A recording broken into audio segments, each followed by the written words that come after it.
1945, my great-great-grandfather, serving in the army, wondered when he'd get to go home to his wife and the son he'd never seen. He got his wish when the U.S. ended World War II by dropping atomic bombs on Hiroshima and Nagasaki. The world awaited Armageddon. Instead, something miraculous happened. We began to use atomic energy not as a weapon, but as a nearly limitless source of power. People enjoyed luxuries once thought the realm of science fiction. Domestic robots, fusion-powered cars, portable computers. But then, in the 21st century, people awoke from the American dream. Years of consumption led to shortages of every major resource. The entire world unraveled. Peace became a distant memory. It is now the year 2077. We stand on the brink of total war. And I am afraid. For myself, for my wife, for my infant son. Because if my time in the army taught me one thing,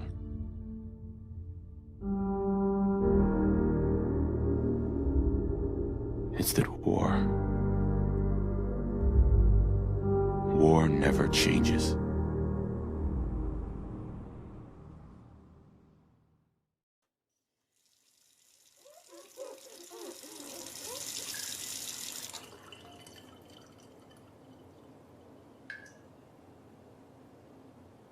War never changes. You're gonna knock him dead at the Veterans Hall tonight, hun. You think? Absolutely. Now get ready and stop hogging the mirror. Right. Ah, good morning, sir. Your coffee. 173.5 degrees Fahrenheit. Brewed to perfection. Thanks, Cosworth. Of course, sir. Can you get that? It's probably that salesman. He comes for you every... Good morning. Vault-Tec calling. Vault-Tec? Remind me again? Why, we're about you, sir, and helping secure your future. You see, Vault-Tec is the foremost builder of state-of-the-art underground fallout shelters. Vaults, if you will. Luxury accommodations where you can wait out the horrors of nuclear devastation. You can't begin to know how happy I am to finally speak with you. I've been trying for days. It's a matter of utmost urgency, I assure you. What's so important? Why, nothing less than your entire future. If you haven't noticed, sir, this country has gone to heck in a handbasket. If you'll excuse my language, the big kaboom is... It's inevitable, I'm afraid, and coming sooner than you may think, if you catch my meaning. Now, I know you're a busy fellow, so I won't take up much of your time. Time being a precious commodity. I'm here today to tell you that because of your family service to our country, you have been pre-selected for entrance into the local vault. Vault 111. But there's room for my entire family, right? Of course, of course. Minus your robot, naturally. In fact, you're already cleared for entrance. It's just a matter of verifying some information. Don't want there to be any holdups in the unforeseen event of total atomic annihilation. Won't take but a moment. Sure, let's do it. Splendid! Splendid. Now, let's see. Wonderful. That's everything. Just gonna walk this over to the vault. Congratulations on being prepared for the future. Thanks again. Hey, it's peace of mind. That's worth a little paperwork, right? For you and Shaun, no price is too high. Good answer. I have my moments. Mr. Harry, Shaun has been changed, but he absolutely refuses to calm down. I think he needs some of that paternal affection you seem to be so good at. You heard Codsworth. Go on.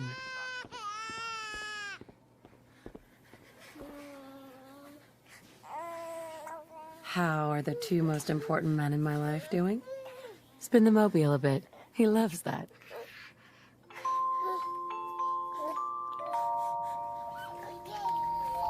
Hey, how's my little guy?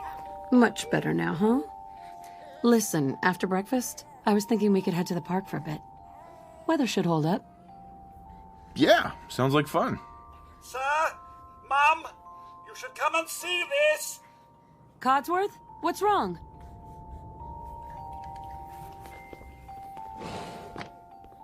Followed by flashes, blinding flashes, sounds of explosions. We're trying to get confirmation. What? We seem to have lost What did he contact with our say? affiliate stations. We do Oh, we do have coming in. That's confirmed reports. I repeat, confirmed reports of nuclear detonations in New York and Pennsylvania. My God. Oh my god. We need to get to the vault. Now! I've got Shaun. Let's go. I am Not on the list. Vault-Tec. You don't get in. I'm going in. You can't stop me. Okay. We need to get in. We're on the list. Infant, adult male, adult female. Okay, go ahead. Thank you. Good luck, ma'am. You two, follow me. God help Come us on. all. What's gonna happen to all those people outside the Doing gate? everything we can. Now keep moving.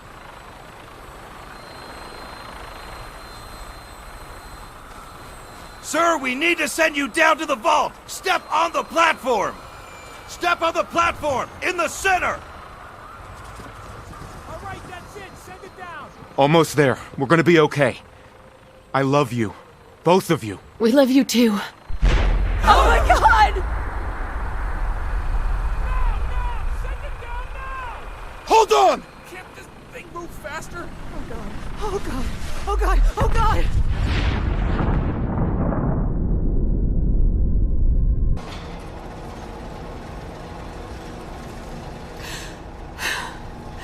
We did it. We made it. We're okay. Everyone please step off the elevator and proceed up the stairs in an orderly fashion. No need to worry, folks. We'll get everyone situated in your new home. Vault 111. A better future underground. So we just... Yes, up the stairs. I can't believe it. If we left a minute later... Vault-Tec. No, we don't. Don't get caught up thinking about Just that. this way, please. You're safe now. This way. Please proceed in an orderly fashion. This one's good. Step over to the table, take a suit. You'll need your This way, suits please. before we can take you further. Thanks. Pick up a suit right over What there. now? Just Just follow this the way. doctor here. He'll show you where to go. All right, you three. Follow me. See? This is our new home. Oh, you're gonna love it here. This is one of our most advanced facilities. Not that the others aren't great, mind you. It's gone. Our home. Everything we had. My mother and Sir? father down in D.C. Oh, God, honey. What if I didn't make it? How long do you think we'll be down here? Oh, we'll be going over all that in orientation. Just a few medical items we have to get through first. Checking everyone off the list as they come in. as well as comfortable. Prepared for the future, right?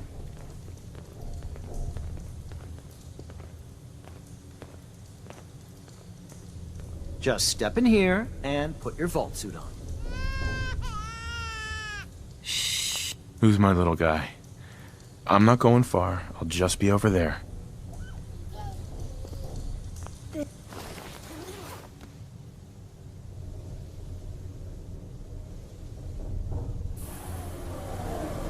The pod will decontaminate and depressurize you before we head deeper in the vault. Just relax. Time for a whole new life. Resident secure. Occupant vitals normal. Procedure complete. In 5, 4, 3, 2, 1.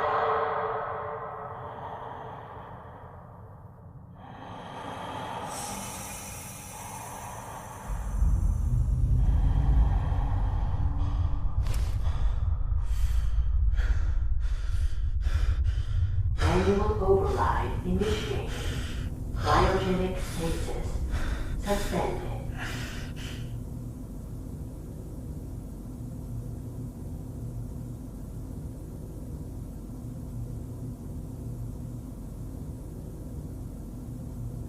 This is the one. Here. Open it.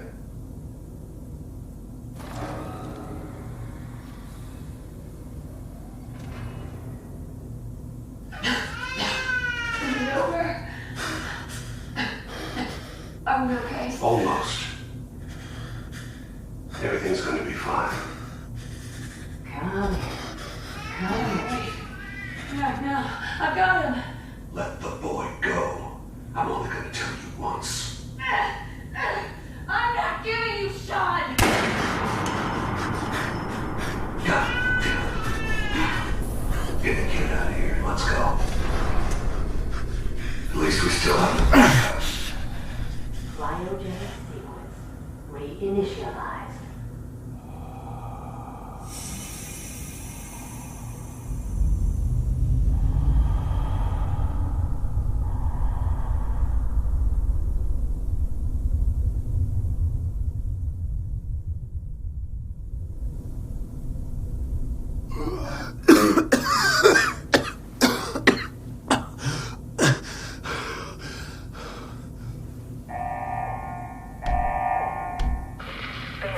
Cryogenic array. Vault residents must vacate immediately.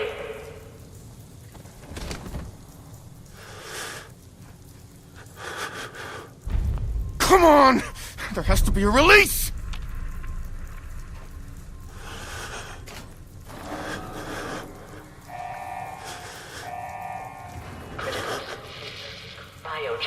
I'll find who did this. And I'll get Shaun back. I promise.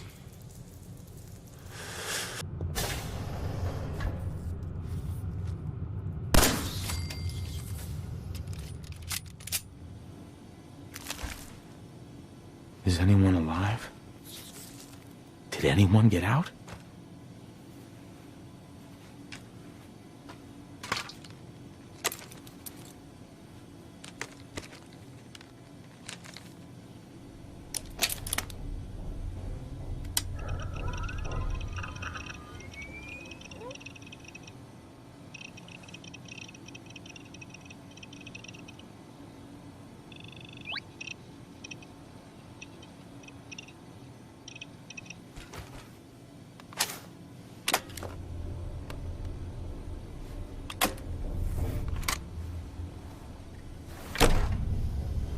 Vault door cycling sequence initiated. Please stand back.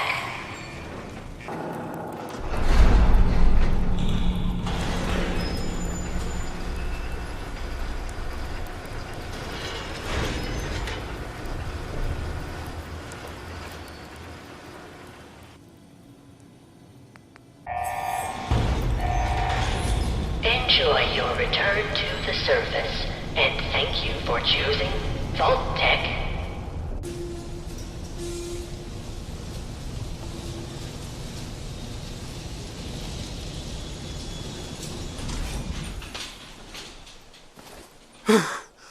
Oh, God.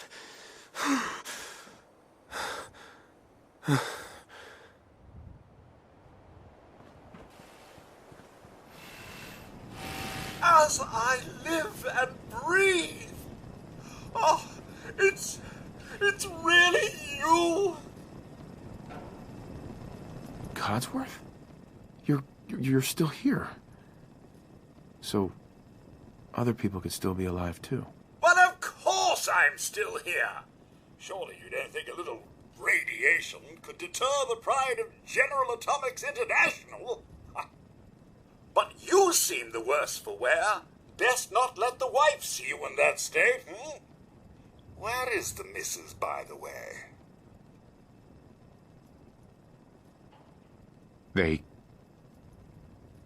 They killed her.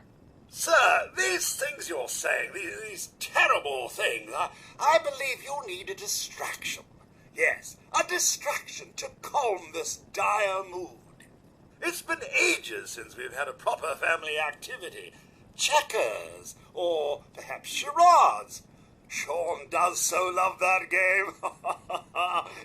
Is the lad with you? Shaun's been kidnapped. But I'm going to find him. I'm going to get my son back. It's worse than I thought. Mm-hmm. You're suffering from hunger-induced paranoia.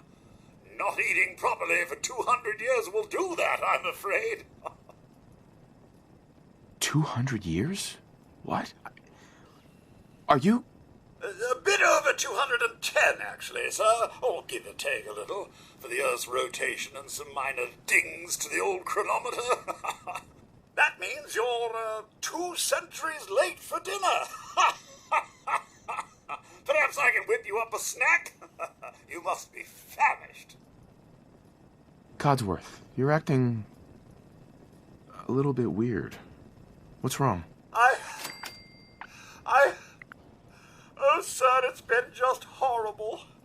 2 centuries with no one to talk to, no one to serve. I spent the first 10 years trying to keep the floors waxed, but nothing gets out nuclear fallout from vinyl wood. Nothing! And don't get me started about the futility of dusting a collapsed house. And the car! The car! How do you polish rust?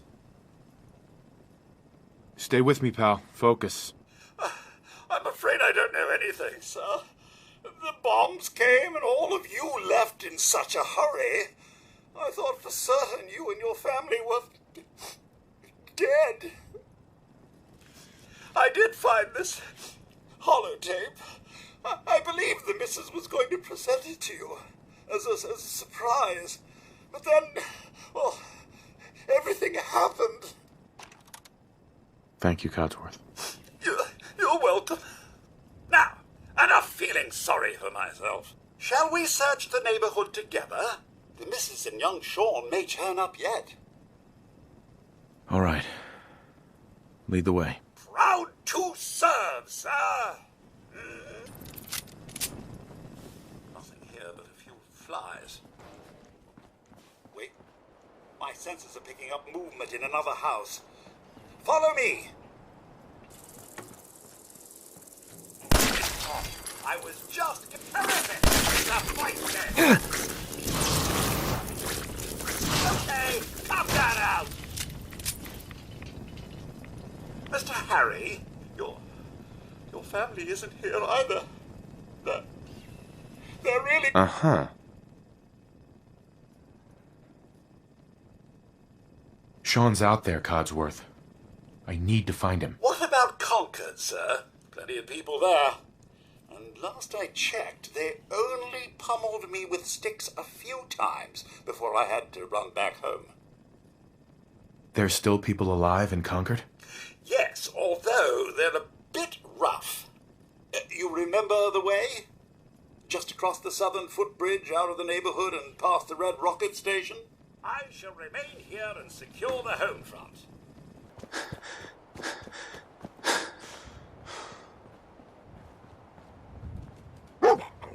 Hey, boy. What are you doing out here all by yourself? You lose your owner, buddy?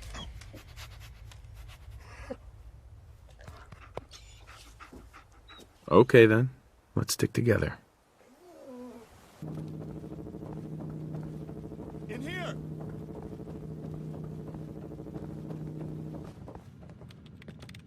Man, I don't know who you are, but your timing's impeccable. Preston Garvey, Commonwealth Minutemen. Minutemen? Ah, that ain't it. So now I'm traveling backward in time?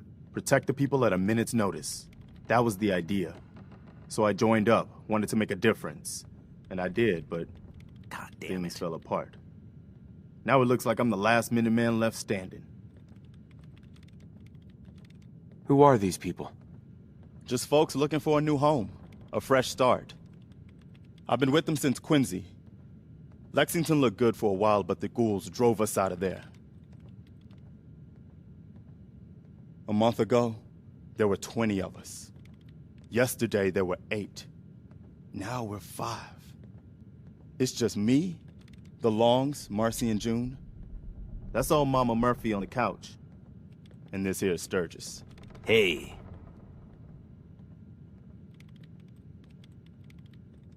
Sorry. Sounds rough. God damn it. Thanks. It's good to meet someone who really cares. Anyway, we figured Concord would be a safe place to settle. Those raiders proved us wrong. Nope. But, well, we do have one idea. Let's hear it. Sturgis. Tell him. There's a crashed vertibird up on the roof. Old school. Pre-war. You might have seen it. Well, looks like one of its passengers left behind a seriously sweet goodie. We're talking a full suit of cherry T-45 power armor. Military issue.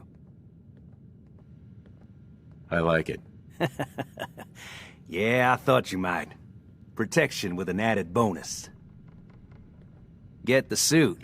You can rip the minigun right off the vertibird. Do that, and those raiders get an express ticket to hell. You dig? Minigun. Now we're talking. I know, right? Only there's one hitch. The suit's out of juice. Probably been dry for 100 years. It can be powered up again.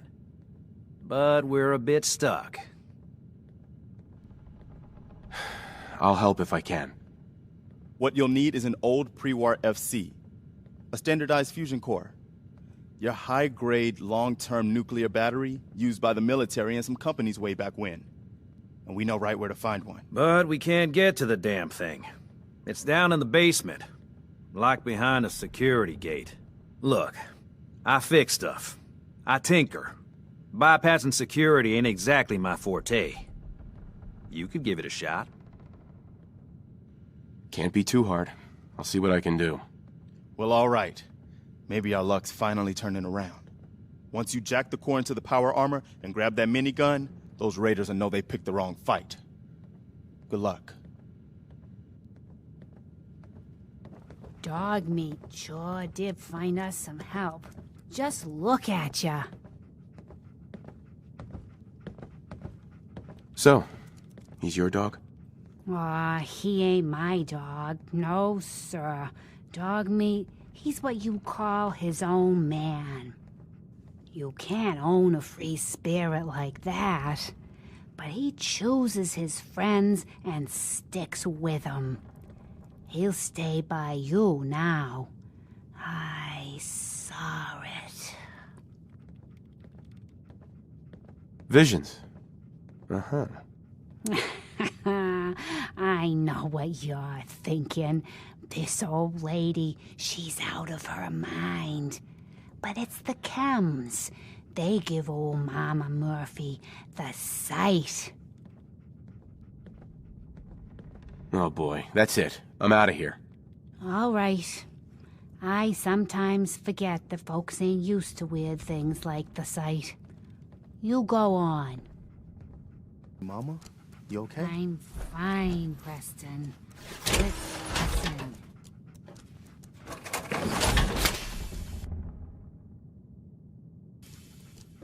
That was a pretty amazing display. I'm just glad you were on our side. You guys gonna be okay now? Yeah, for a while anyway. We can at least move someplace. Listen, when we first met, you asked about the Minutemen. One thing you should know about us, we help out our friends. So here, For everything you've done, thank you. You're welcome. Anytime. Well, since you say that, maybe you'll come to Sanctuary with us.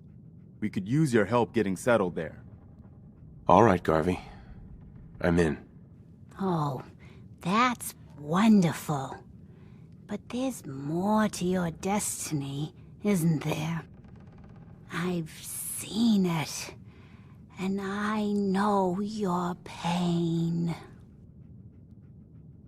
My destiny? What do you mean? You're a man out of time, out of hope. But all's not lost. I can feel your son's energy. He's alive. Where is my son? Where is Shaun? Oh, I wish I knew, kid. I really do. But it's not like I can see your son. I can just feel his life force, his energy. He's out there. And even I don't need the sight to tell you where you should start looking. The great green jewel of the Commonwealth. Diamond City. The biggest settlement around.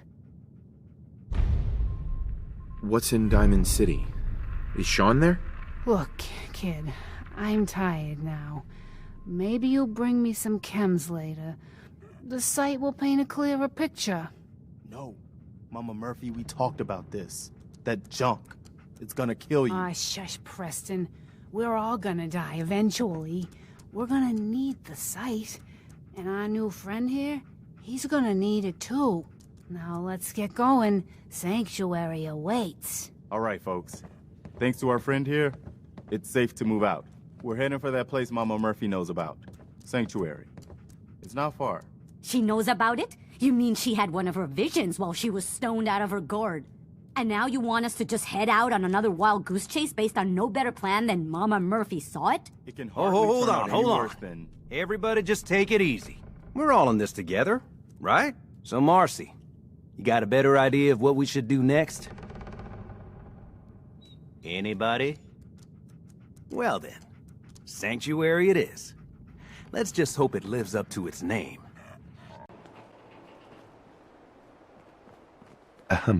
Hey, good to see you again. I was hoping you'd show up. I should have listened to Mama Murphy all along. Pretty nice place she's found for us. I think we could settle down here. Make it a place to call home. What do you think? Yeah. I used to like living here. Before the war. What do you mean? Before what war? Are you saying... I lived here over 200 years ago. I was frozen or something for most of it. Just woke up a little while ago. Damn. Like one of those old pre-war ghouls. You say you were frozen. Anybody else make it out with you? My son. Somebody took him away while I was still trapped. I've been looking for him. Damn. I'm sorry. I hope you find him. Let me know if there's any way I can help. Anyway, I am glad you're here.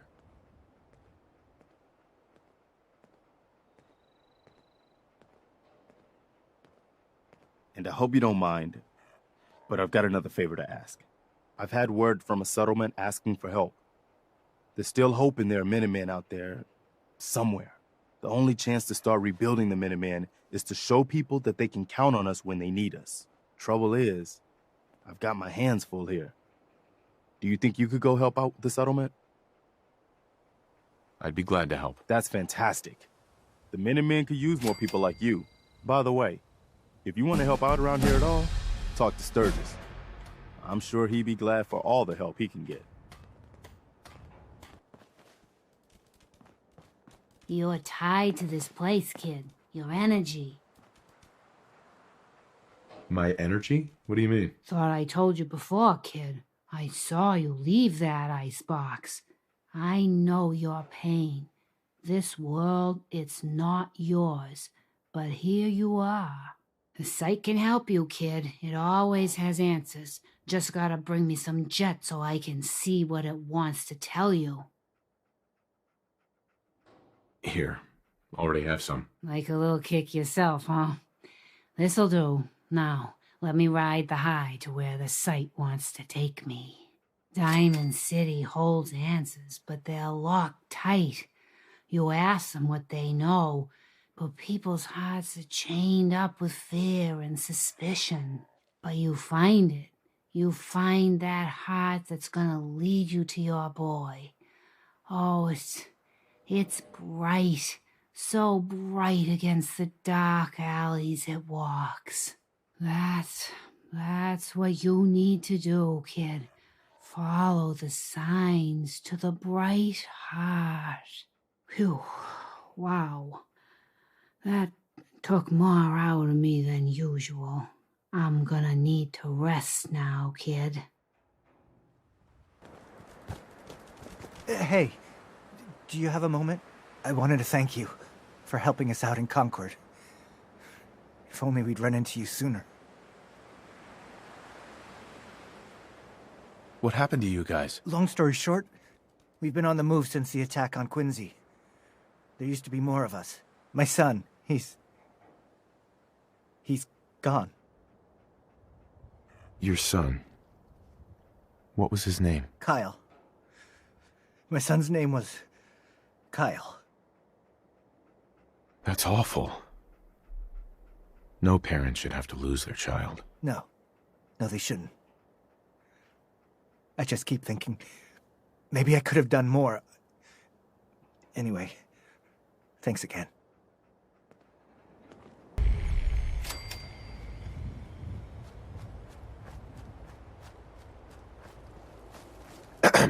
We're in some real trouble here. I hope you can help.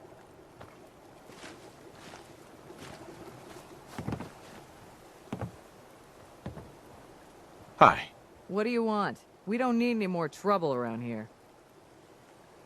Do you always point a gun at everyone you meet? I'm afraid I do these days. If we lose any more of our crops, we'll be done for. Now you best get yourself on down the road. We've got nothing for you. Take it easy. I'm with the Minutemen.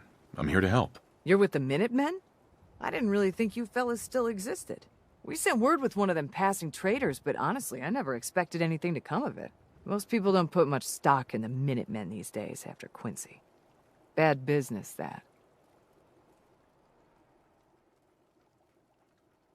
Do you want my help, or should I be on my way? Don't get the wrong idea. I'm damn glad you're here. There's a raider gang that's been giving us trouble for weeks. Stealing food and supplies, threatening to kill us all if we don't pony up. We know where they're coming from, but we can't go up against a gang like that. Don't worry. I'll take care of those raiders for you. Thanks, friend. If you folks are for real this time, it'll be a welcome change for the better. Thanks for doing that. We'll all sleep better at night knowing we have some defenses set up. It's been a long road. But yeah, I think this is it. Home. Feels good. What next? Well, I guess figuring out how to get back to living, instead of just surviving. Of course, you know you're welcome anytime. My door's always open to you. Windows, too. Some of the walls, actually, come to think of it. I guess I better get back to it. Take care now. Make a move, and I'll end you, Wastelander. You find those raiders?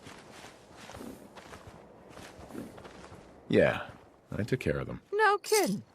That's the best piece of news we've had around here for a good long time.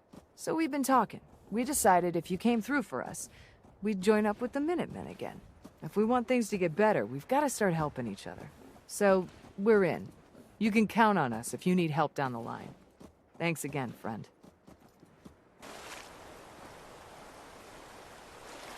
You know that settlement you sent me to help? They've decided to join the Minutemen. That's great news. I knew you were the right person for the job. By the way, you should have one of these flare guns. You can use it to signal for help from any nearby Minutemen. Not much use yet, but once we have more allied settlements, you'll have help whenever you need it. So, there's something I need to ask you. I guess you know I'm one of the last of the Minutemen. But I never really told you what happened to us.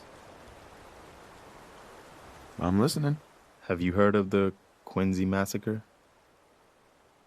What was it? I thought everyone in the Commonwealth knew about that by now. Where the Minutemen betrayed each other and the people they were supposed to protect. I was with Colonel Hollis's group. A mercenary group called the Gunners was attacking Quincy.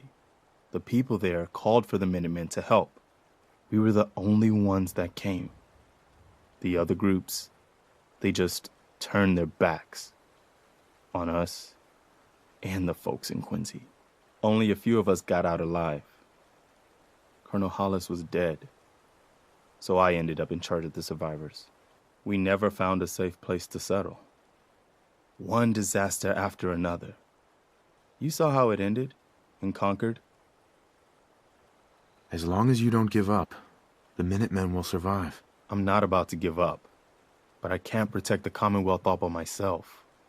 Hell, I could barely protect these people. That's why I'm talking to you. I can't rebuild the Minutemen, but I think you can. Hey, that means a lot coming from you, Garvey. I appreciate that. Does that mean you'll do it? Okay, I'll do it. Good. Good. Welcome aboard. I feel like this is a whole new start for the Minutemen, and the Commonwealth, too. Don't worry. I'll be right beside you all the way, General.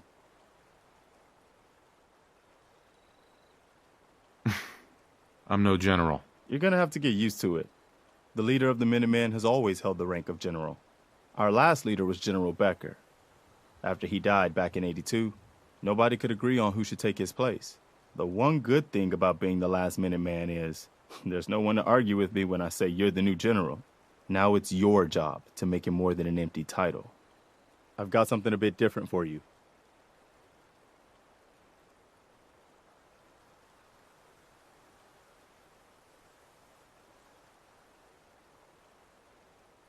Our scouts have found a promising spot for a new settlement. The trouble is that some kind of vicious beasts are lairing there. Once you clear it out, set up a radio beacon to let settlers know about it. Before you know it, we'll have a thriving new farm instead of wasteland. We'll take back the Commonwealth, one piece at a time.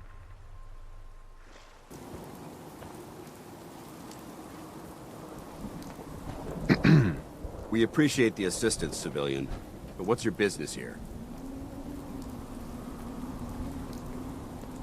Before I answer, will you tell me who you are? In due time. If you want to remain in our compound, I suggest you answer my question first. I'm just trying to survive out here, like everyone else. The way you charged in and engaged those ferals, I find that a bit difficult to believe. Are you from a local settlement? Do all these questions really matter? After all, I helped you fight those ferals. This would be much easier for both of us if you'd cooperate. Now, where are you from? I'm from Sanctuary Hills, on the other side of Concord. I've seen the location on our maps, but I've never visited the area myself. There isn't much over there for us to collect. If I appear suspicious, it's because our mission here has been difficult. Since the moment we arrived in the Commonwealth, we've been constantly under fire. If you want to continue pitching in, we could use an extra gun on our side.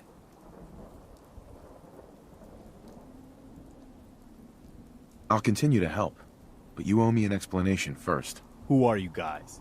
And what are you doing here? Very well. I'm Paladin Dance, Brotherhood of Steel. Over there is Scribe Halen and Knight Reese. We're on recon duty, but I'm down a man and our supplies are running low. I've been trying to send a distress call to my superiors, but the signal's too weak to reach them. Sir, if I may... Proceed, Halen. I've modified the radio tower on the roof of the police station, but I'm afraid it just isn't enough. What we need is something that will boost the signal. Our target is ArcJet Systems, and it contains the technology we need. The deep-range transmitter. We infiltrate the facility, secure the transmitter, and bring it back here. So what do you say? You willing to lend the Brotherhood of Steel a hand? No time to waste. Let's get moving. Outstanding.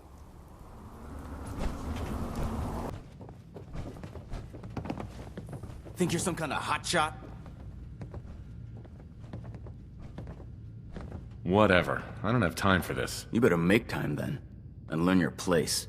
You're hired help, and that's all there is to it. Is there any way to earn your respect? Do what you're told. Keep your head down and your mouth shut. Now why don't you run off and see if Top needs you to do anything else?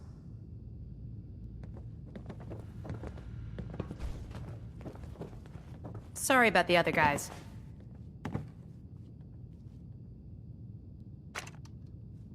why are you cutting me so much slack? I'm a medic.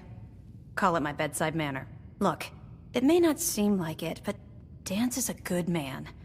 He's just all soldier. Protocol is his bread and butter. And Reese? Well, let's just say he's as hard-headed as a Mr. Gutsy. But you know what? I trust both of them with my life.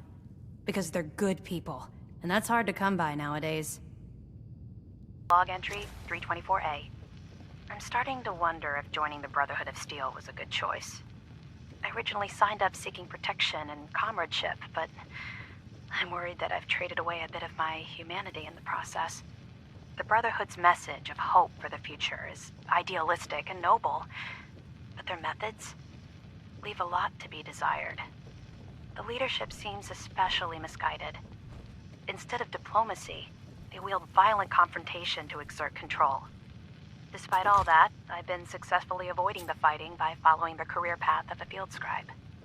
I suppose only time will tell how long I can stand the sight of spilled blood over my own moral fiber. Paladin Dance. Listen up. We do this clean and quiet. No heroics and by the book. Understood? Why are we at ArcJet again? We're here to retrieve a device that will boost the signal from the radio tower at the Cambridge police station. Without it, we can't make contact with our superiors.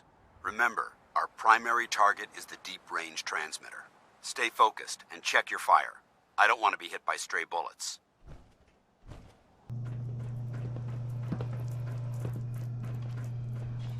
Paladin. Look at these wrecks. It appears as though the facility's automated security's already been dealt with. Good. Less security to worry about. Negative. There's nothing good about it. Look at the evidence. There isn't a single spent ammunition casing or drop of blood in sight. These robots were assaulted by Institute synths. Synth? Isn't that the same as robot? They're an abuse of technology created by the Institute. Abominations meant to improve upon humanity. It's unacceptable. They simply can't be allowed to exist. What's the Institute? They're a group of scientists who went underground when the Great War started. Spent the last few decades littering the Commonwealth with their technological nightmares. It sounds like you're scared of synths. There's a measurable difference between being frightened and being prepared. Now, let's move out.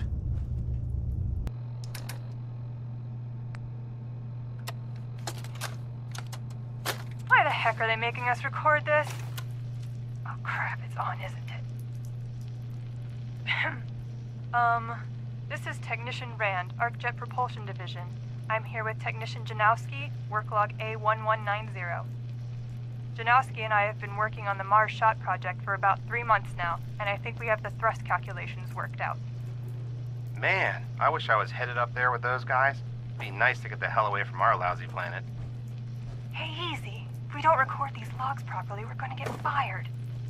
The supervisor is already itching to get rid of us, especially since it's taking us longer than we promised. So what? We've been drafted anyway. We're shipping out in a few weeks, remember? Soon we'll be doing push-ups, eating freeze-dried rations, and just wishing we were spending our day inside a cushy private laboratory. Of course I remember. But I'm trying not to imagine getting my head blown off when I'm on the front line, and keeping my mind on work is helping me deal with the problem. Maybe that doesn't make sense to you, but it's important to me, okay? All right. I'm sorry. Look, why don't you toss this tape and we'll start a new one. Nice work. Let's get moving. Dance? Well, that could have gone smoother, but mission accomplished.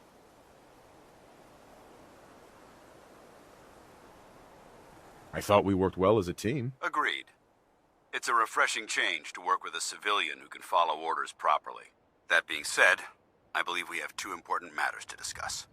First and foremost, if you'll hand me the deep-range transmitter, I'd like to compensate you for your assistance during this operation. I think you'll find this weapon useful. It's my own personal modification of the standard Brotherhood laser rifle. May it serve you well in battle.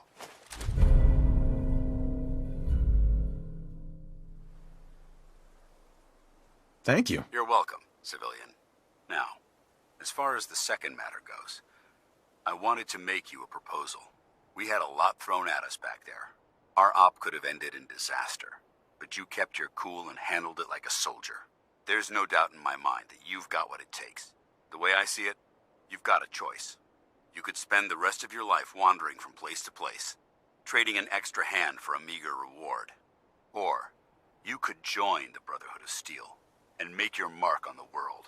So, what do you say? I'd be honored to join. I hope you know what you're doing, General. You seem to trust in the good intentions of the Brotherhood a lot more than I do. One day, you may have to choose between them and us. I hope it never comes to that. That's what I wanted to hear. Meet me back at the police station and we'll discuss the details.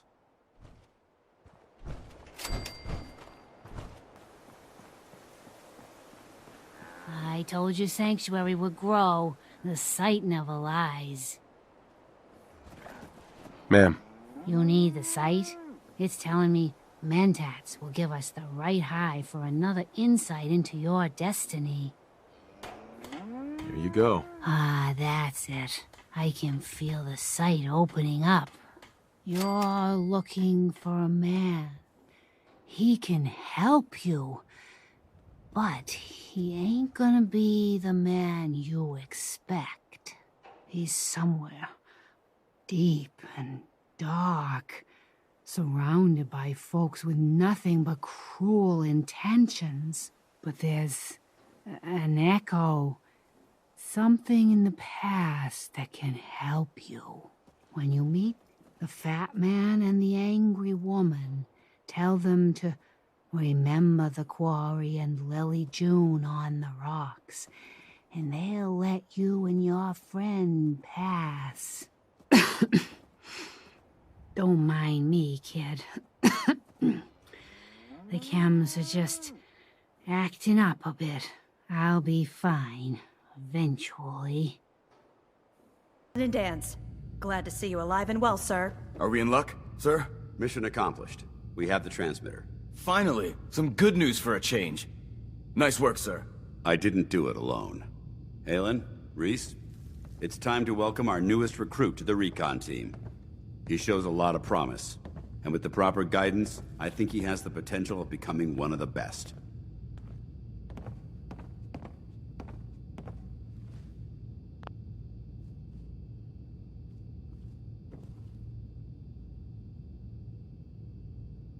Thanks. I promise not to let you down. You don't have to prove anything else to me. Getting that transmitter was enough. So you decided to stay, huh? I expected you to take your payment and run. Are you upset that I'm staying? Maybe. Got enough trouble stomping muties and ferals. I don't need something else to worry about. Reese, that's enough. Like it or not, you're going to have to learn to work together. And you need to understand what it means to be a part of the Brotherhood. We're not soldiers of fortune. We're an army, and we've dedicated our lives to uphold a strict code of ethics. If you intend to stay within our ranks, you need to obey our tenets without question. Understood. Outstanding. Since I know you're eager to get started, I'll get right to the point. I only ask for two things from anyone under my command: honesty and respect. You fall in line, you stay in line. I give you an order, and you follow it. It's as simple as that.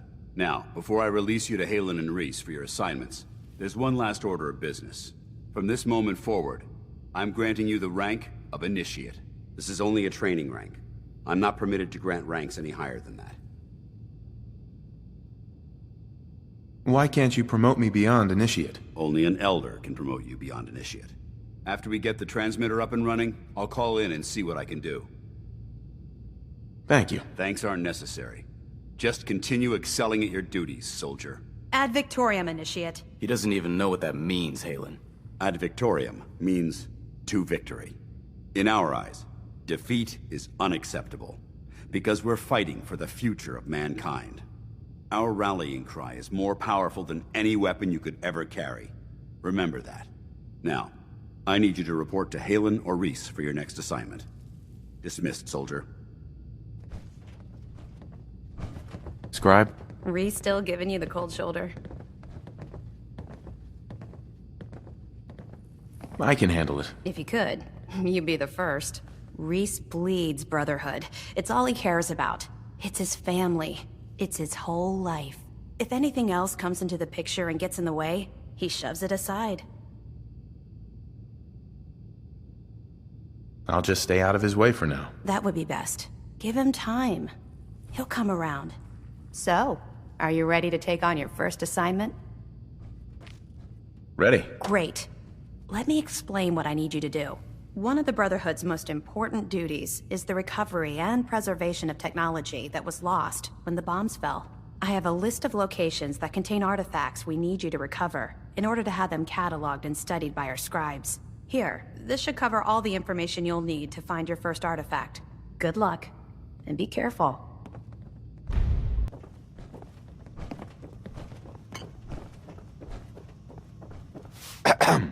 All right, out with it. What's your game? Give me a break. I can't win with you. Win? This isn't a contest. I'm just trying to understand what you're doing here. You're not the military type. You're a loner. So I can't figure out why you're sticking around. You got what you wanted, so why don't you hit the road? The Brotherhood might be the best chance I'll ever have to find my son. Well, as far as reasons go, that's a pretty good one. Look, I'm gonna cut you some slack because Dance trusts you. But if you step out of line and put any of my brothers or sisters in danger, I'll make sure you regret it. So, ready for your assignment, hero? Ready. Then listen up. Like it or not, one of our most important duties is to keep the Commonwealth clear of the trash. I'm talking about mutants, ghouls, synths. The abominations the damn eggheads caused when they started playing with their toys. This op is simple. I'm gonna send you to a target, and you're gonna terminate everything that calls it home. All the details you need are right here. Don't come back until the job's done. Welcome back. I've got another mission for you, if you're ready. Just tell me what you need. All right. Over the years, the Brotherhood has sent several recon teams to the Commonwealth. The last squad went in 3 years ago. They never reported back. Officially, they're missing, presumed dead. Was there a rescue mission? No. The Brotherhood doesn't have the resources or the manpower to conduct a search like that. Everyone who signs up for a recon mission knows the risks. Our lives depend on our training and on each other. But if a team is lost, we honor those who give their lives in the line of duty. We have a responsibility to find out what happened to them, if we can. Where should I begin? Their insertion point was in the hills near Malden. Survey the area and establish a search pattern. Monitor your radio for distress signals. All recon teams are issued distress pulsers that put out a short-range homing beacon. If you can acquire a signal, you should be able to trace it to its source. Well, look who's back. I take it that area's clear? I think I got everything. If you don't know, how am I supposed to? Why don't you come back when you're ready? Good. You're back. Does this mean you're ready to recover more technology? Excuse me. So, are you finished or what? Affirmative. Impressive. Keep proving your worth. I may start to trust you. Here, take this. If you don't like it, tough. Recon's always coming in. Once you've prepped for your next mission, come find me. I'm not ready. I'll be here when you are.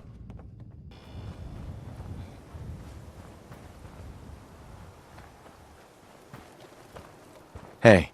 Did the Minutemen send you? Yes, I'm here to help. What's the problem? There's a group of raiders that won't leave us alone.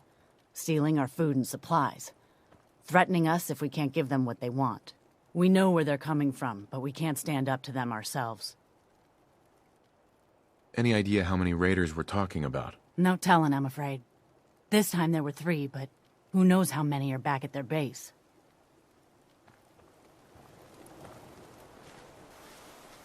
Damn it, they're on it. Ugh.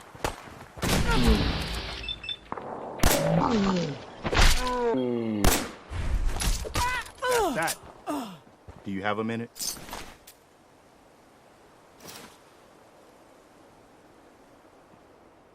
Sure, go ahead. When we first met, I admit, I had my doubts about you, but you've done nothing but impress me.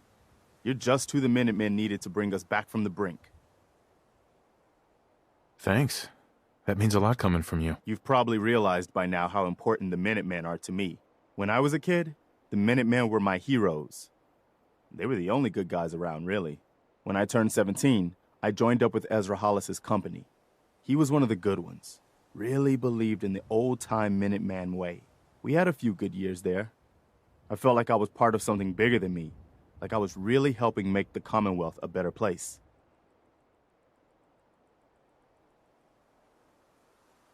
If things were so great back then, how did it all fall apart so fast? I'm sure there was a lot I didn't see or know enough to pay attention to. You know, the politics and rivalries and bad blood between the different groups. I guess General Becker was able to keep a lid on it, keep everyone more or less on the same team. But after he was killed, it all came out in the open. I couldn't believe it at first. These guys were supposed to be Minutemen. They were supposed to put their duty to the people ahead of everything else. You probably think I was pretty naive, huh? I guess I was. Still am, too. Even after everything, I still believe that the Minutemen can be what I always thought they were. The good guys. We are the good guys. We're doing our best. And a lot of it has to do with your example. So I guess what I'm trying to say is, thanks. Anyway, I appreciate you taking the time to listen. Anytime, Preston. Thanks, man. We'd probably better get back to it.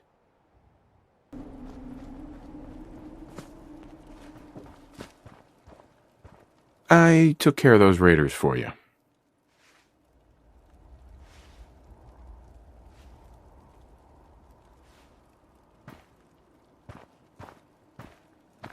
Really? Well, that's the best news I've heard in a long time.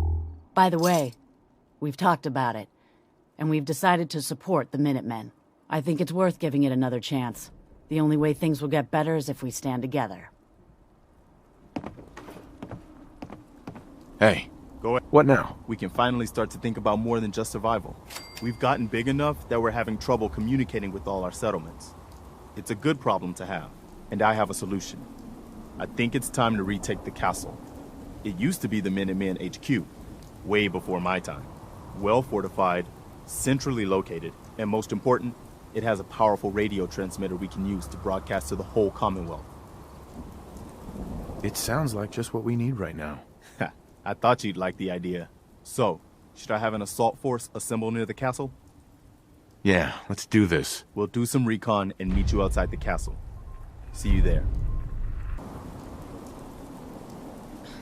What do you mean you can't open the gate? Stop playing around, Danny. I'm standing out in the open here, for crying out loud. I got orders not to let you in, Miss Piper. I'm sorry. I'm just doing my job. Ooh, just doing your job. Protecting Diamond City means keeping me out, is that it? Oh, look, it's the scary reporter. Boom. I'm sorry, but Mayor McDonough's really steamed, Piper. Saying that article you wrote was all lies. The whole city's in a tizzy. Ugh. You open this gate right now, Danny Sullivan. I live here. You can't just lock me out. Open up.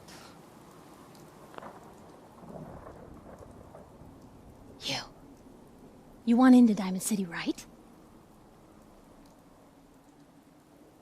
I just got here, but yeah. Shh.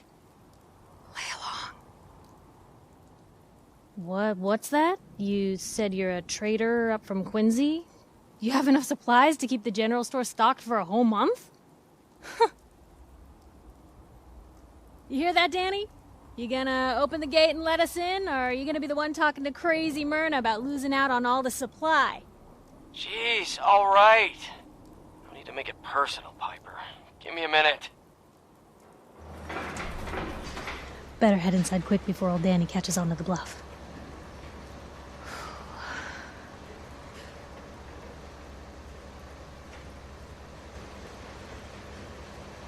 Sounds good. Let's go. Another great day in Diamond City.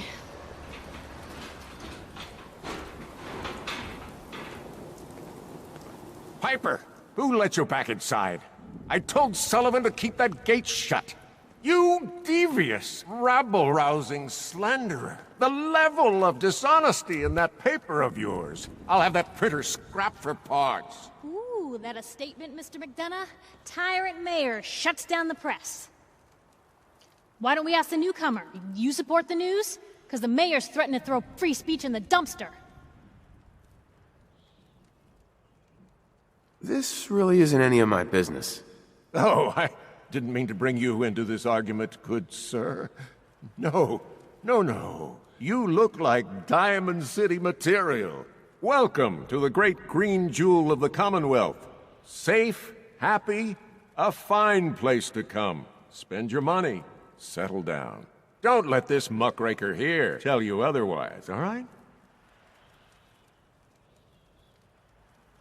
What are you two arguing about, anyway? What do you think? Print lies and everybody's happy, but if you print the truth...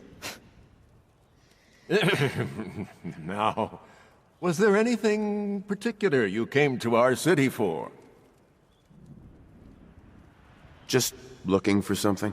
Oh, what is it you're looking for? My son, Shaun. He's less than a year old. Wait, your son's missing? Oh, you hear that, McDonough? What's Diamond City Security doing to help this man, huh?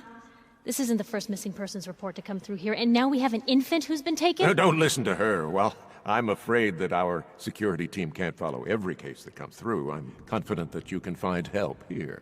Diamond City has every conceivable service known to man. One of our great citizens can surely find the time to help you.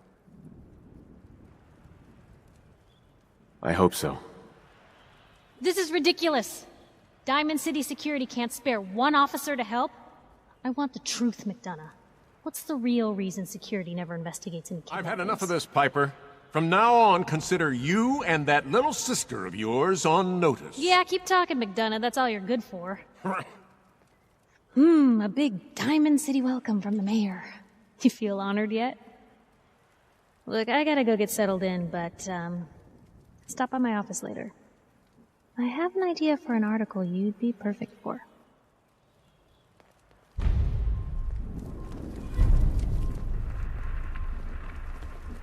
Head on inside. Hey. So, you're that traitor Piper was talking about. Something tells me she's pulled the wool over my eyes again. Am I right? I didn't mean to lie, officer. It all just happened so fast. You're not the first guy Piper pulled into a heap of trouble he wasn't ready for. Thanks for being honest. If it were up to me, we would have just let the both of you in. But the mayor's calling the shots, and... well, you saw how mad he is. Hey, what's brought you into town anyway? Be good to note it down in the logs. I'm trying to find someone. Is that so? Who are you looking for? My boy Shaun's been kidnapped.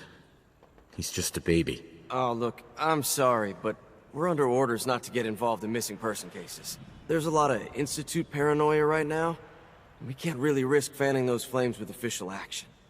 What if people panic?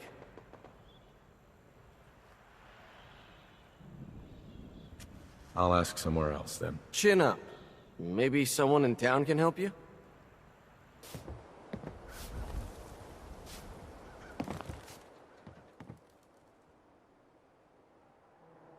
Hey, kiddo. How are the paper sales? Well, the presses are getting overloaded. That motor is going to go soon if we don't replace it. You've been saying that for weeks and the old girl still keeps cranking. Stop worrying so much. I gotta head into the office. You start whistling if you see any angry politicians coming our way. Why? Is something wrong? Piper? Read the public and be prepared. Paper puts on quite a show, huh? Quite a show. Hate it when they bring up the Institute. Ain't like folks aren't already scared of them. Anyway, don't let it get to you. Life here is still a hell of a lot safer than out there in the Commonwealth. What's the Institute? Ever heard of the Boogeyman? shadowy monster that takes people in the night? Well, that's the Institute. But they're just a fact of life around here.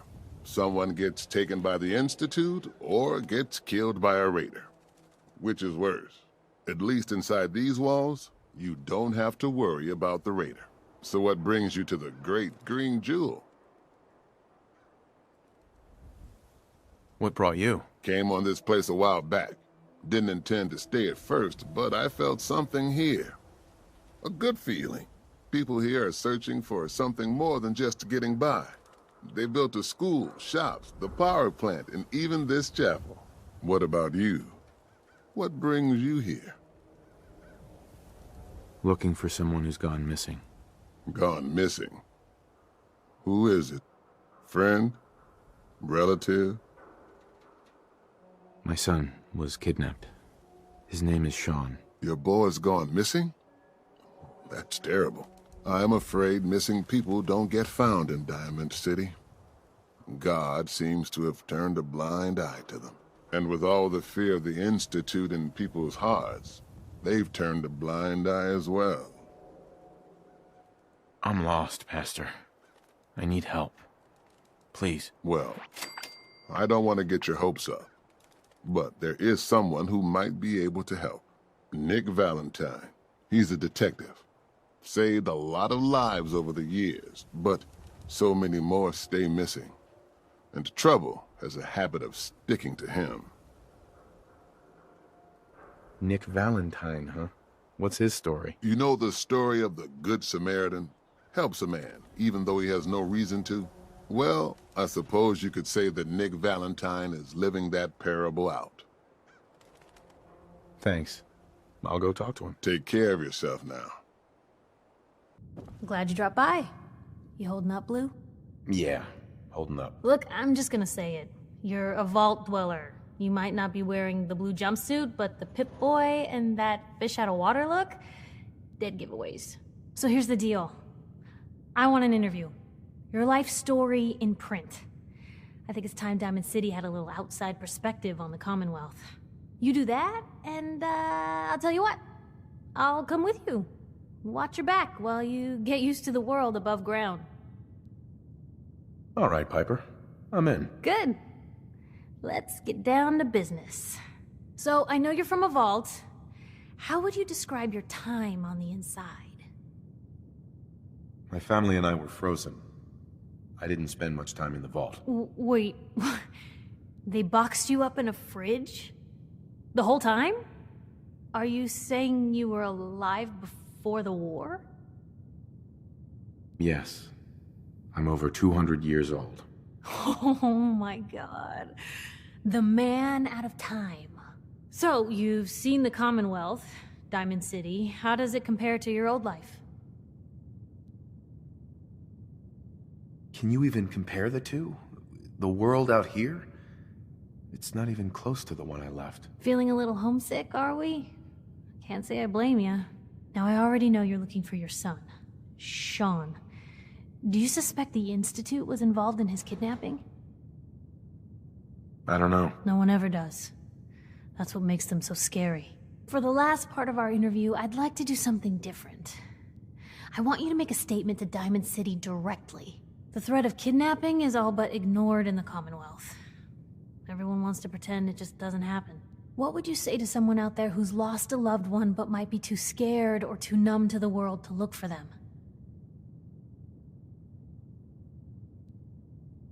No matter how much you want to give up, don't. You have to have hope that you'll see them again. Or at least, that you'll know the truth. A strong note to end on, Blue. Thanks. That's everything. It's gonna take some time to put this all together, but I think your story is gonna give Diamond City plenty to talk about. Anyway, I agreed to come with you, right? Watch your back? Just say the word when you're ready. I can't wait to see where the story goes next. Hey. Point the way. Hey, Piper. You look like you could use a pick-me-up. Your thoughts? Nice being on the move again. Fewer paper cuts than back home. Are things all right between us? It's hard to say at the moment. I think I need you to show me you're not just out here for yourself.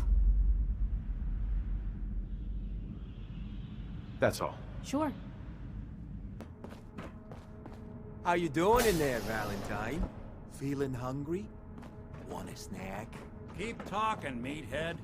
It'll give Skinny Malone more time to think about how he's gonna bump you off. Don't give me that crap, Valentine. You know nothing, you got nothing. Really? I saw him writing your name down in that black book of his.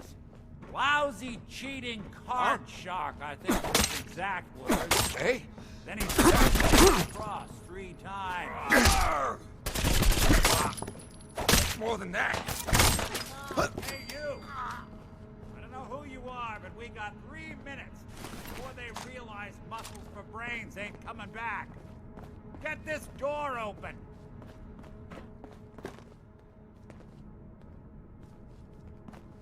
Ah, my knight in shining armor. Question is, why does he come all this way? Risk life and limb for an old private eye?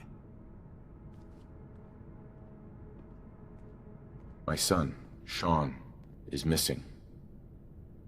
He was kidnapped. But I don't know who took him or where they went. Missing kid, huh? Well, you came to the right man, if not the right place. I've been cooped up in here for weeks. Turns out the runaway daughter I came here to find wasn't kidnapped. She's Skinny Malone's new flame. And she's got a mean streak. Anyway, you got troubles, and I'm glad to help. But now ain't the time. Let's blow this joint. Then we'll talk. Nicky, what are you doing? You come into my house, shoot up my guys? You have any idea how much this is gonna set me back? I wouldn't be here if it weren't for your 2-timing dame, Skinny. You ought to tell her to write home more often. Oh, poor little Valentine.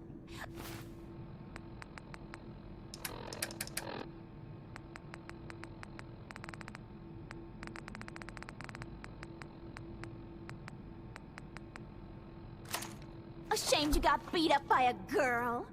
I'll just run back home to Daddy, shall I? Should've left it alone, Nicky. This ain't the old neighborhood. In this vault, I'm king of the castle, you hear me? And I ain't letting some private dick shut us down now that I finally got a good thing going. I told you we should have just killed him! But then you had to get all sentimental.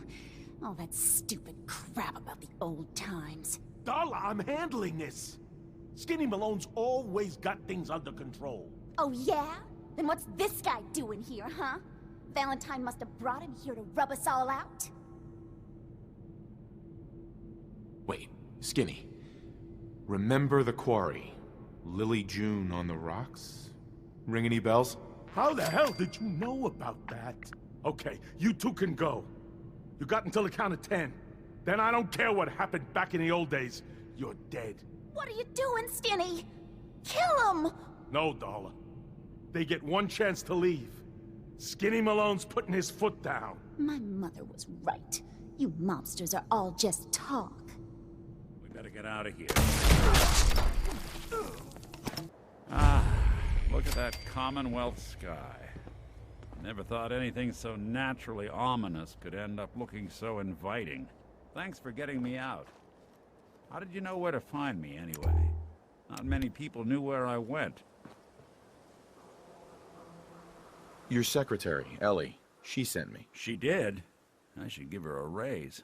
Now, you mentioned something about your son, Shaun, and how he went missing. I want you to come to my office in Diamond City. Give me all the details. Besides, I think you've earned a chance to sit down and clear your head. I'll meet you there. See you in Diamond City. Are you here? Nick? Oh God, it's really you. Well, it's hard to mistake this mug for anyone else. You keep laughing at death. Someday, death's gonna laugh back. Not as long as I got a few friends to back me up. You saved Nick, this agency, and my job. Thank you. Hey, happy to do it. Yeah? Go diving into scary pre-war ruins all the time then, do ya? Here, I know an amount wasn't on the table when you went out to find him, but you deserve a reward. Plus a little something extra. You know, if you're looking for work and don't mind putting on the detective hat, Nick sure could use a new partner. Whoa. One case at a time, Ellie. Our new friend needs our help first.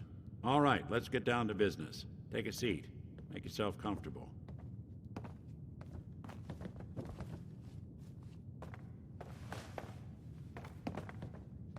When you're trying to find someone who's gone missing, the devil is in the details. Tell me everything you can, no matter how painful it might be. My wife was murdered. She was trying to keep them from taking Shaun, and they just... It's okay. You don't need to say anything more. So, we're talking about a group of cold-hearted killers, but they waited until something went wrong to resort to violence. What else can you tell me? We were in a vault when it happened. Vault 111.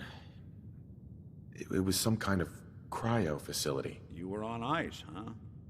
More importantly, you were underground, sealed up. It's a lot of obstacles to get through just to take one person. Anything else you remember?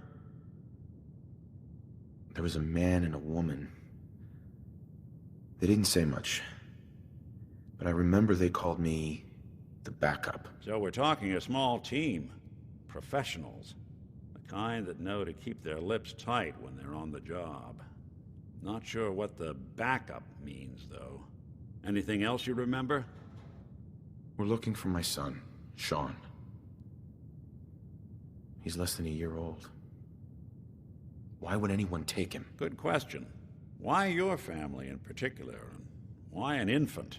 Someone would be taking on all of his care, and a baby needs a lot of it. Well, that confirms it.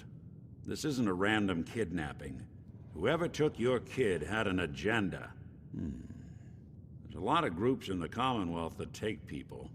Raiders, super mutants, the Gunners, and of course there's the Institute. So you think this Institute is responsible? Well, they're the boogeymen of the Commonwealth. Something goes wrong, everyone blames them. Easy to see why. Those early model synths of theirs strip whole towns for parts, killing everything in their way. Then you got the newer models, good as human, that infiltrate cities and pull strings from the shadows. Worst of all, no one knows why they do it, what their plan is, or where they are. Not even me. And I'm a synth myself. A discarded prototype, anyway. You're a prototype? As far as I know. Never seen any other synth like myself. There's the older ones that are dumb as rocks and all metal, and there's the newer ones that are almost human. I'm somewhere in between. Either way, I need to find Shaun. You're right. The speculation is getting us off track. Let's focus on what you saw. What did these kidnappers look like? The man who killed my wife.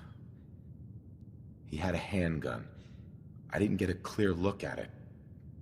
But that sound... Could have been a large caliber revolver. Huh. I'm starting to get a clearer picture of the kind of man our perp is. Anything more you can tell me? The woman was dressed in, I think it was a kind of hazard suit. The man had some sort of metal brace on his arm. Maybe some kind of improvised armor? A lot of hired guns do that to look tough. The hazard suit is interesting. Not many mercs can afford something that fancy. What else do you remember about them? I'll never forget that voice. Low and rough. Like sandpaper across your face. Not much to go on, but a tough and commanding voice can get someone pretty far in the violence business. What else? One of them came right up to me. Bald head. Scar across his left eye. Wait. It couldn't be. You didn't hear the name Kellogg at all, did you? Who is he? Do you think he has Shaun? It's way too big of a coincidence. Ellie, what notes do we have about the Kellogg case? The description matches. Bald head, scar, reputation for dangerous mercenary work, but no one knows who his employer is. And he bought a house here in town, right? And he had a kid with him, didn't he? Yeah, that's right. The house in the abandoned West Stands. The boy with him was around 10 years old. It's Shaun. It has to be. Somehow. Don't jump the gun on me. You said you were looking for an infant, remember? That's over 9 years difference by my count. Look, maybe he has a son of his own. Maybe it's someone else's kid. Either way, they both vanished a while back. Let's you and I take a walk over to Kellogg's last known address. See if we can snoop out where he went. Security doesn't really go to that part of town, but you two should still be careful. I always am. Nothing stays hidden forever. At least, not if I have my say. I didn't want Ellie to hear this, but I think you should know. Everything I dug up about Kellogg before his disappearance is bad news. Hey, you were in the paper, He's right? more than just a mercenary. You're 200 years old? Looking pretty good for your age, huh? Clean, thorough. Has no enemies.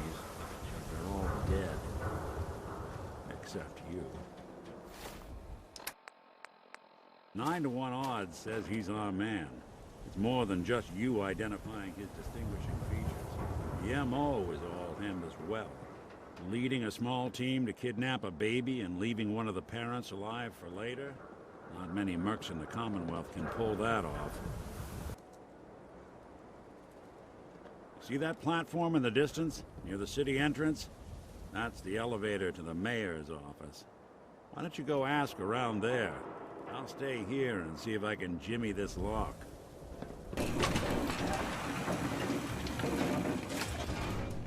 The mayor's receiving visitors as long as they aren't members of the press. Did you need help? Who do I talk to if I need to find a key to a house that's been locked up? If you're talking about a property that the city has seized, we only have one on the books. Mr. Kellogg's old house. You'd have to ask the mayor directly if you want the keys. Come on. Can't you help me yourself? And if I could, why should I? Please. All I want to do is find my son. The man who owned that house kidnapped him. I've heard the sob stories before, so save them. Maybe we can reach an agreement? I just happen to have a pile of caps here. A gift? For me? Oh, how generous. Oh, there I go again, leaving a key out on my desk and forgetting to put it back. Got the key? All right, let's head in. You do the honors. Gwinnett Stout beer, 44 caliber bullets, and cigars. San Francisco Sunlights. Interesting brand. Won't lead us anywhere on its own, though. Any suggestions, Nick? What about dog meat? Commonwealth mutt like him can track a man's scent for miles. Why don't you go fetch him and let him have a whiff? See if he picks up the trail. Before you head out, I know this is personal business. If you have to face Kellogg on your own, just say so. Besides, you already have plenty of company. We can't all go sniffing through the Commonwealth after one man. I want you with me on this, Nick.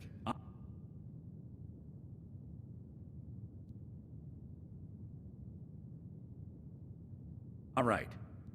Now let's get that bastard. This is your show from here on out, okay? You say jump, I'll say how high. Dog meat. Get the scent, boy. Got something, boy?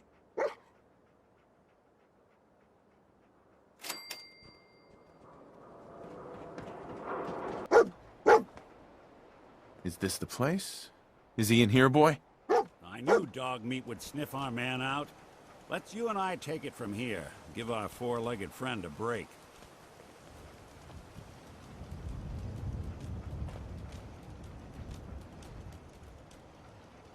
Hey, boy.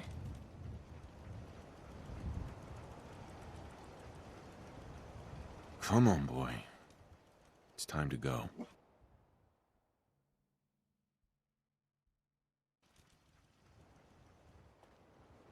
Hey, Valentine. Time to hit the road? Let's head out. Well, all right.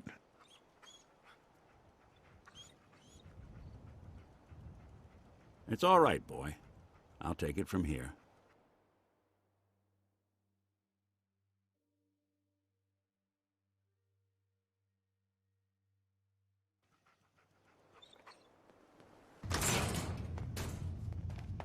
And there he is. Most resilient man in the Commonwealth. Funny. I thought I had that honor.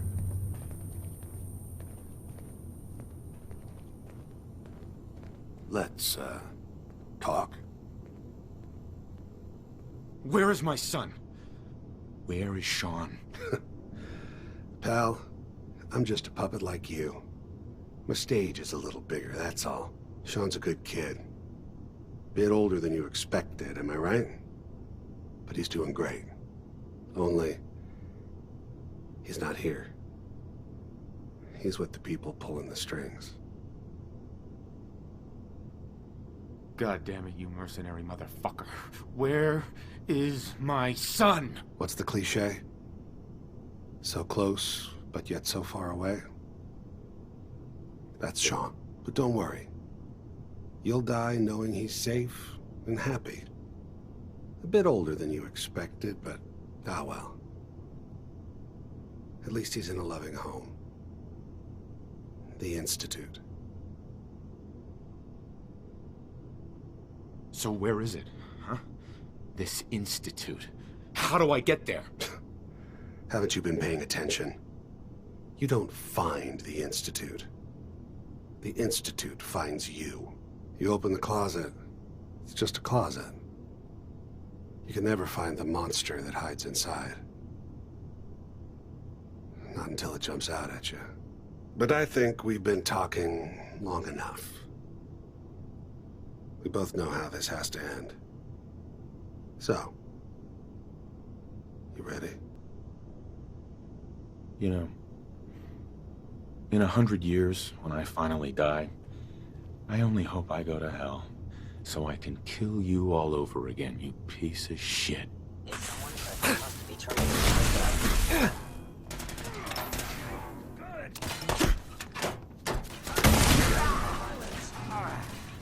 Job. Bastard won't be hurting anyone else. We should take a look around, get all the intel this place can hide. Nick. So, Kellogg wasn't giving us any bull. Your son really is on the inside. Even I don't know where the Institute is, and they built me.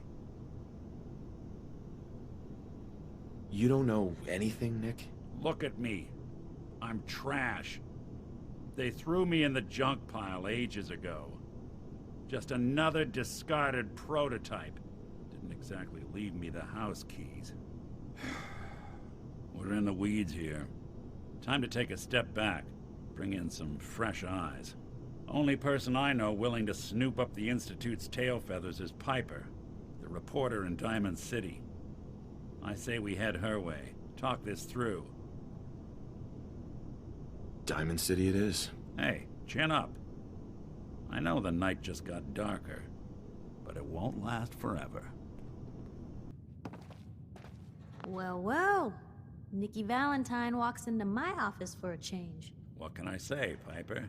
You, me, and hard luck all seem to run together like acid rain down an old sewer.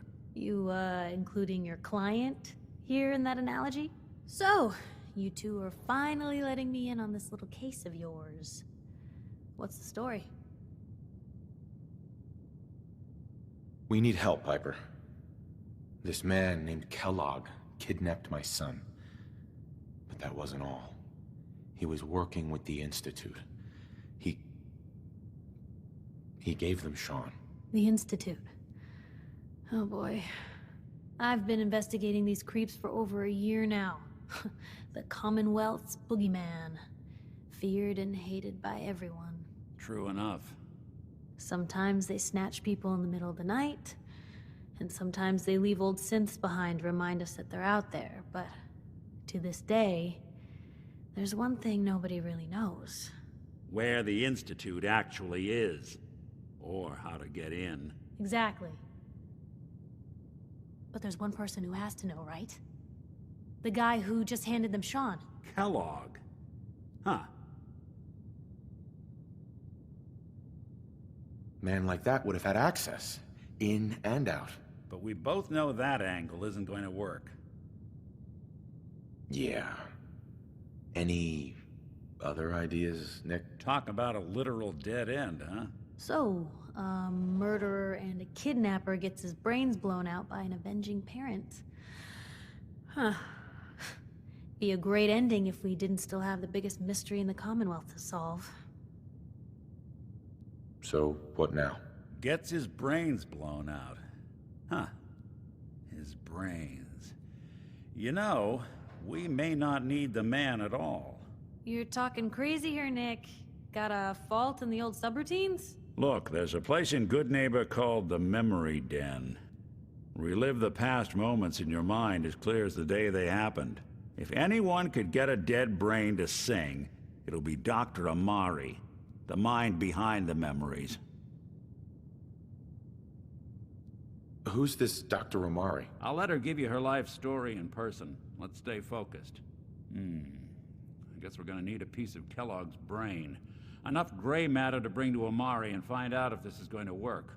Jesus, Nick. Gross. Seriously? I know it's grisly, but what choice do we have? We got no leads, nothing.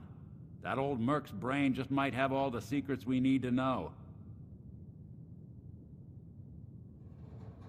What exactly do we need, Nick? Kellogg's brain. It's a long shot, but Dr. Amari just might be able to get it jump-started. See what the old Merc knew. Actually, I think I already have something. Kellogg had this thing attached to his head. Cybernetics, huh? We may have just won the lottery. Whether we're riding this crazy brain train or not, we can't all go running across the Commonwealth, so... who's coming with you? I have to go to the Memory Den either way, if I'm going to introduce you to Amari. But if you want to head there together, just say so. It's you and me, Nick. Let's get going. Don't worry. We're gonna get your boy back. Just a few more steps. While you two are out, I'm gonna do some more research. I'll be here if you need me. Well, Mr. Valentine. I thought you had forgotten about little old me. May have walked out of the den, Irma, but I'd never walk out on you. Amari's downstairs, you big flirt.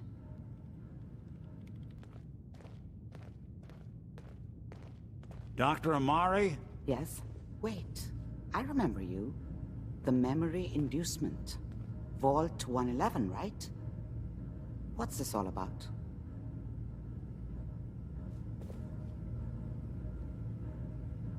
You're the one who can extract memories from a brain, right? Normally, we only allow our clients to experience their own memories. Now, what's this all about? We need a deep dig, Amari, but it's not gonna be easy. The perp, Kellogg, is already cold on the floor. Are you two mad? Putting aside the fact that you're asking me to defile a corpse, you do realize that the memory simulators require intact, living brains to function. Please. Nick told me you're the only one who can make this work. This dead brain had inside knowledge of the Institute, Amari. The biggest scientific secret of the Commonwealth. You need this, and so do we. Fine. I'll take a look. But no guarantees. Do you have it with you? How much of the brain do you need exactly? That is not an encouraging question. I suppose I'll have to make do with whatever you can find. Here's what I could find. What's this? This isn't a brain. This is... Wait, that's the hippocampus. And this thing attached to it? A neural interface? Those circuits look awfully familiar. I'm not surprised. From what I've seen, all Institute technology has a similar architecture. Nick's an older model synth. Is he compatible? That's exactly what I was thinking. If we are lucky, it should hook right in. But even if this works, Mr. Valentine would be taking on a tremendous amount of risk. We're talking about wiring something to his brain. Don't worry about me, Amari. Let's do it. You really think this'll work, Nick? No idea. But we got a missing kid on the line. That's worth the risk. Whenever you're ready, Mr. Valentine, just sit down. If I start cackling like an old grizzled mercenary, pull me out, okay? Let's see here. I need you to keep talking to me, Mr. Valentine. Any slight change in your cognitive functions could be dire. Are you feeling any different? There's a lot of flashes. Static. I can't make sense of any of it, Doc. That's what I was afraid of. The mnemonic impressions are encoded.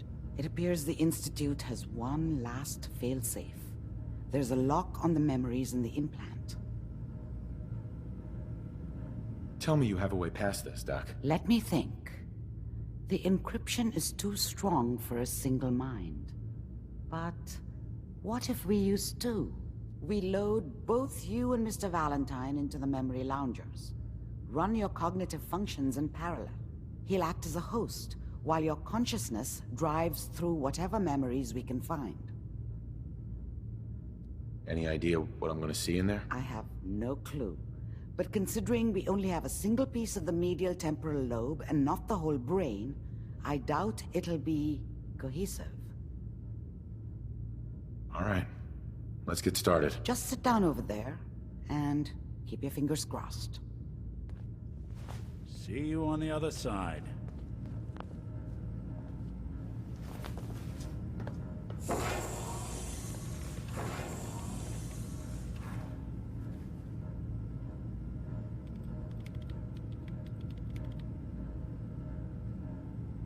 Initiating brainwave migration between the transplant and the host. Mnemonic activity coming from the transplant. It's degenerated, but it's there. We're going to load you into the strongest memories we can find. They might not be stable. Just hold on.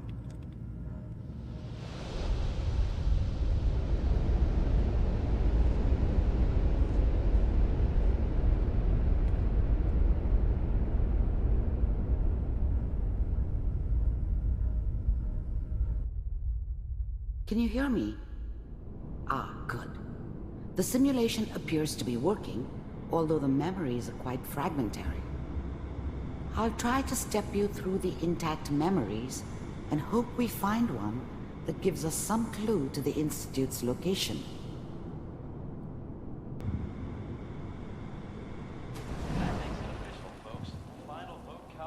Turn down the goddamn radio! I'm trying to sleep! Remember, you are experiencing these memories as Kellogg. This may prove disorienting at first. Mom knew how it was. She wasn't soft, but she loved me in her way. And she protected me from Dad. That cost her more than a few beatings. I never knew what happened to her after I left. I didn't want to know. Not then. I was such a dummy back then. What did I know about how the world worked? I think now she wanted me to kill him. I should have. Instead, I ended up running away. I told myself I wanted to find somewhere out from under the thumb of the NCR and all their rules. But really, I was running from the guilt of not protecting her from Dad. It doesn't matter now, though. What a joke. What's it mean, Mom? Nothing, Connie. People like to talk and hope someone else is going to keep them safe. Teacher at school said the NCR would bring back the good old days. Like before the big war. Don't you listen to that twaddle. I'm going to stop singing you if that's what they're teaching you. I'm going out. Where the fuck did you put my boots? Listen to me, Connie. You take this. You're old enough. You're the man of the family now. It's your job to protect us. Your father's useless, but you won't turn out like him. You're a good boy. And all that on the radio, all useless talk. The only thing that will protect you in this world is that gun in your hands. You need to learn to use it if you're going to survive. I will, Mom.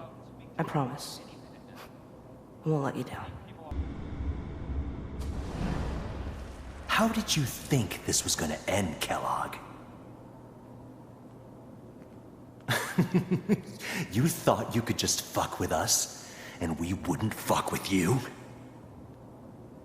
Just so you know, they died like dogs. And you weren't there to help them.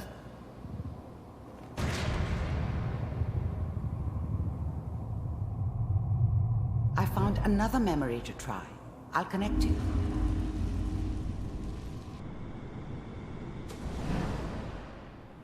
Mind if we sit down? Suit yourself.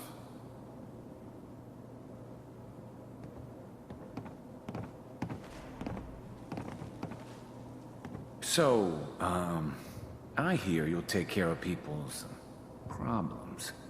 Is that right? If you pay me. Oh, we'll pay you. And, you'll do this all by yourself? That's right. We pay you when the job's done. Is that okay? That's the way you want to do it? So who do you want dead? Well, it's like this. There's his family. Lives down the creek a ways. Well, we seem to be getting closer. Try this next one.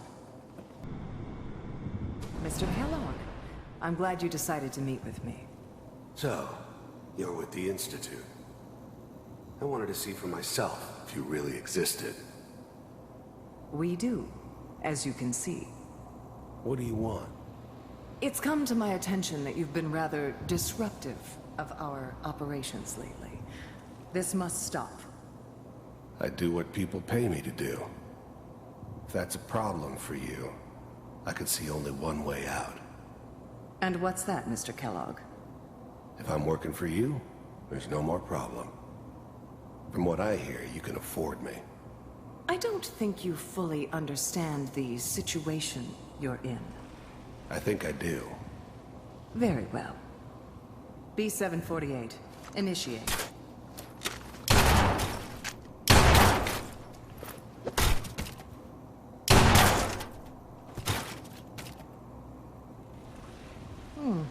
Impressive. We may have something to talk about after all. Getting warmer. One of these has got to tell us something. We're running out of brain here. There's one that looks mostly intact. Connecting now.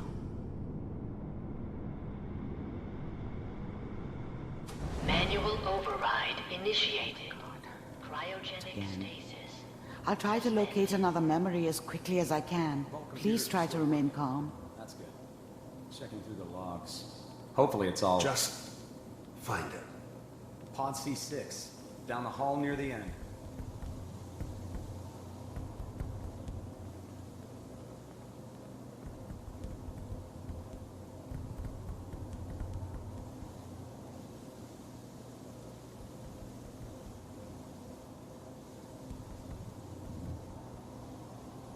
This is the one. Here. Open it. I was now the Institute's main operator in the Commonwealth. If they needed something done, they came to me. It wasn't usual for anybody from the Institute to come along on a mission, so this one stood out. I didn't know then who it was we were grabbing from the vault. Of course, neither did they. Not really.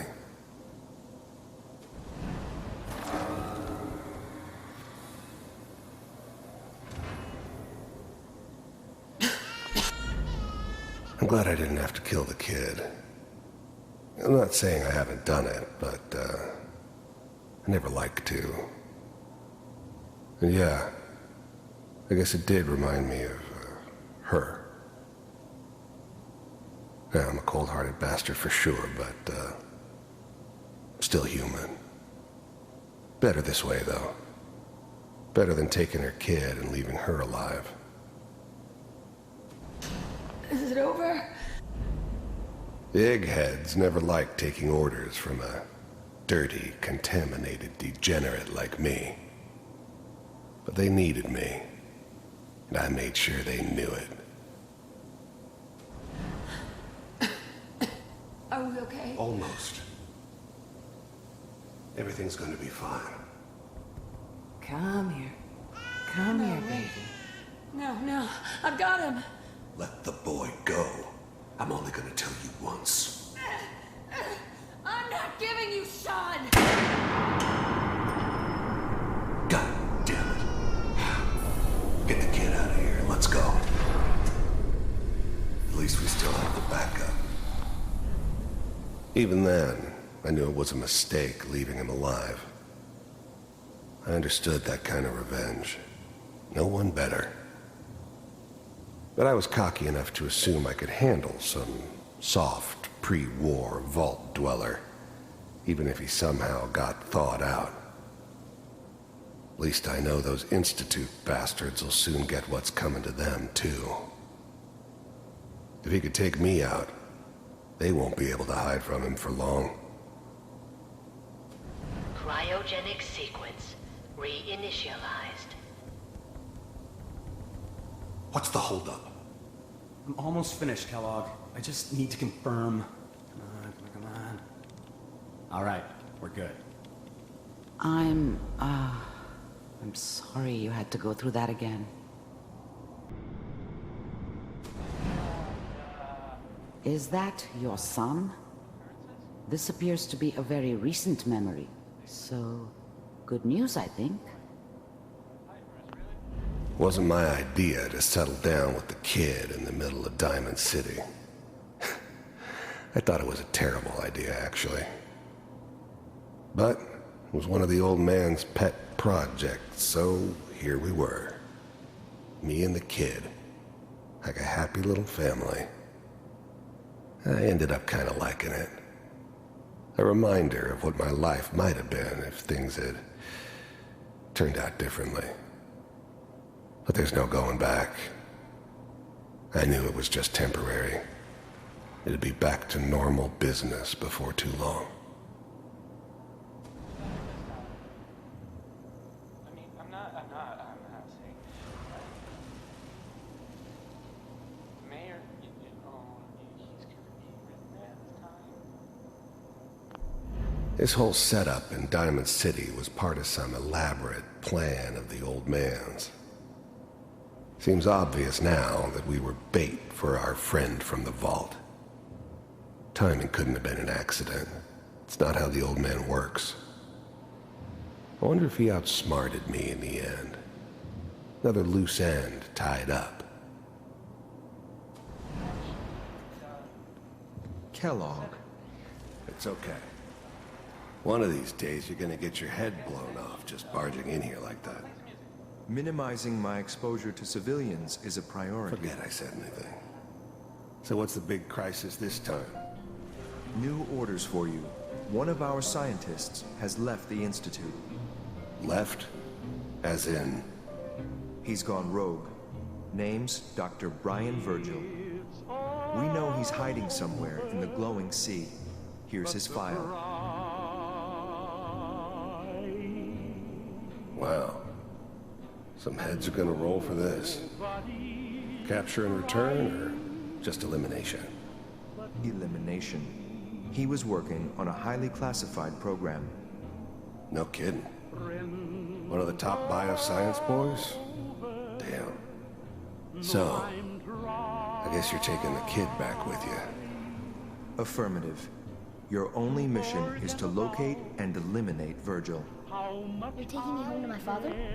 The new breed of synths could easily pass as human. Some of them did. But the coursers, they weren't built to blend in. They were killing machines, pure and simple. Smarter, stronger, and faster than almost any real human. I'm just glad they were always on my side. Yes. Stand next to me and hold still. Okay. But the cry,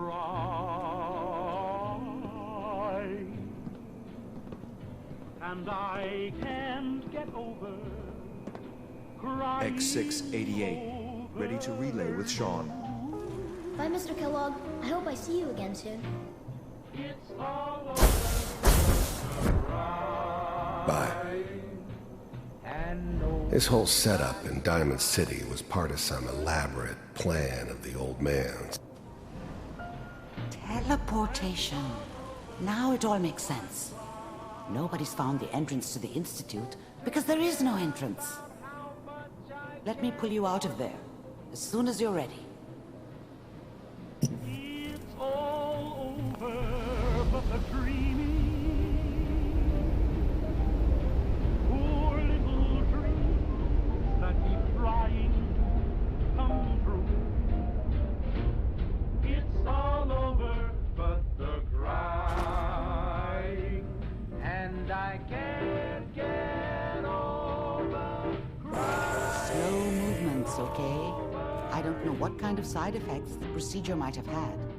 No one's ever done this before. How do you feel? Am I okay? Are you seeing anything bad? Don't be alarmed, but I honestly don't know what to look for. As I said before, this is uncharted territory, but your neural and physiological readings have returned to normal. From a medical standpoint, you're fine. Are you ready to talk about what happened in there? You were along for the ride, weren't you? You saw what I saw. Yes, but it's important we review everything together, in case either of us missed anything. I saw Kellogg's life.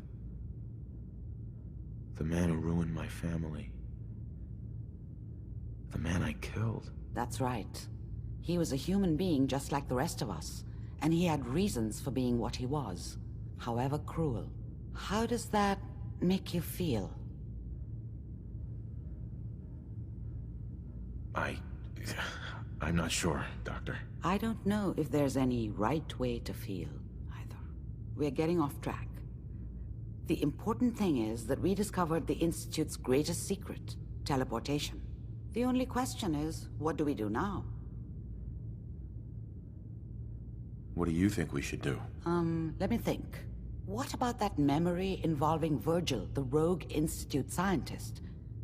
If he were alive, we have a common enemy. He might help us. I like it. The memory said the Institute tracked him to the glowing sea, but that seems crazy. A madman would think twice about going there. Why? What makes the glowing sea so dangerous? The name says it all. Radiation. So much that nothing there could possibly live. Nothing pleasant. Navigating radioactive hazards is nothing new, but the glowing sea can kill a man in seconds. That's why it doesn't make sense. Virgil fleeing into that hell. The exposure alone. That's why he's there.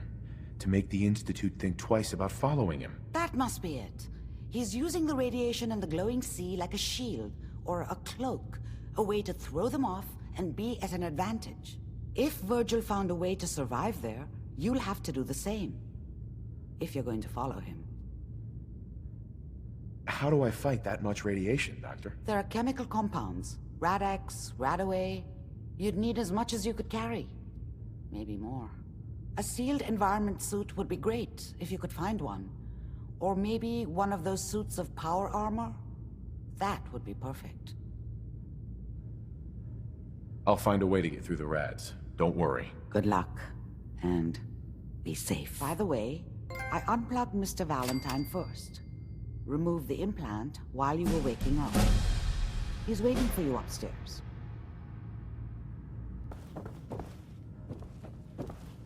I'm sorry your first time here was so...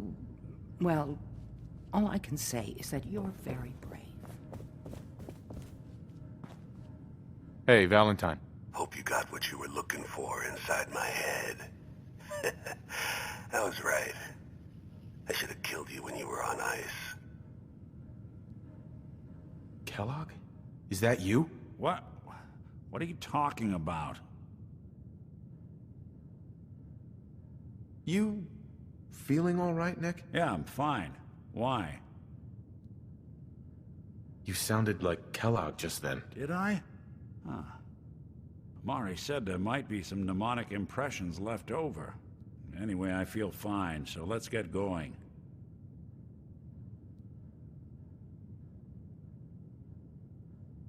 We have to head into the glowing sea. Any advice? I'm a synth, so radiation isn't much of an issue for me, but an old suit of power armor might just be the guardian angel you're looking for. That, or you could buy up all the Rad-X and Rad-Away you can find from any chem dealer who's got it in stock.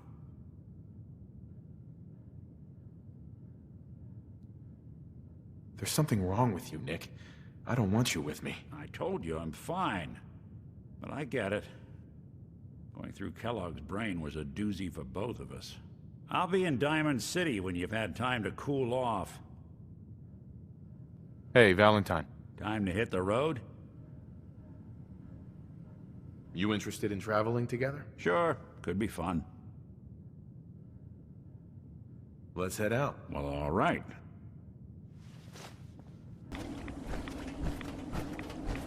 Stop right there, stranger. You approach Atom's holy ground. Why?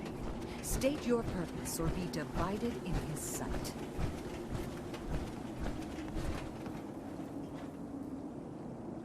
Holy ground? Adam? What's going on here? Atom reached out and touched this world, bringing his glow to us. It remains to this day a reminder of his promise. Infinite worlds through division. What is this place? This is where we commune with Atom himself. I am surprised you have survived long enough to reach it. I'm looking for someone named Virgil. Virgil? Yes, we know this Virgil. We must suffer to truly feel Adam's embrace, to lay broken before him, and feel the gentle wash of the glow. Adam will lead us all to glorious division.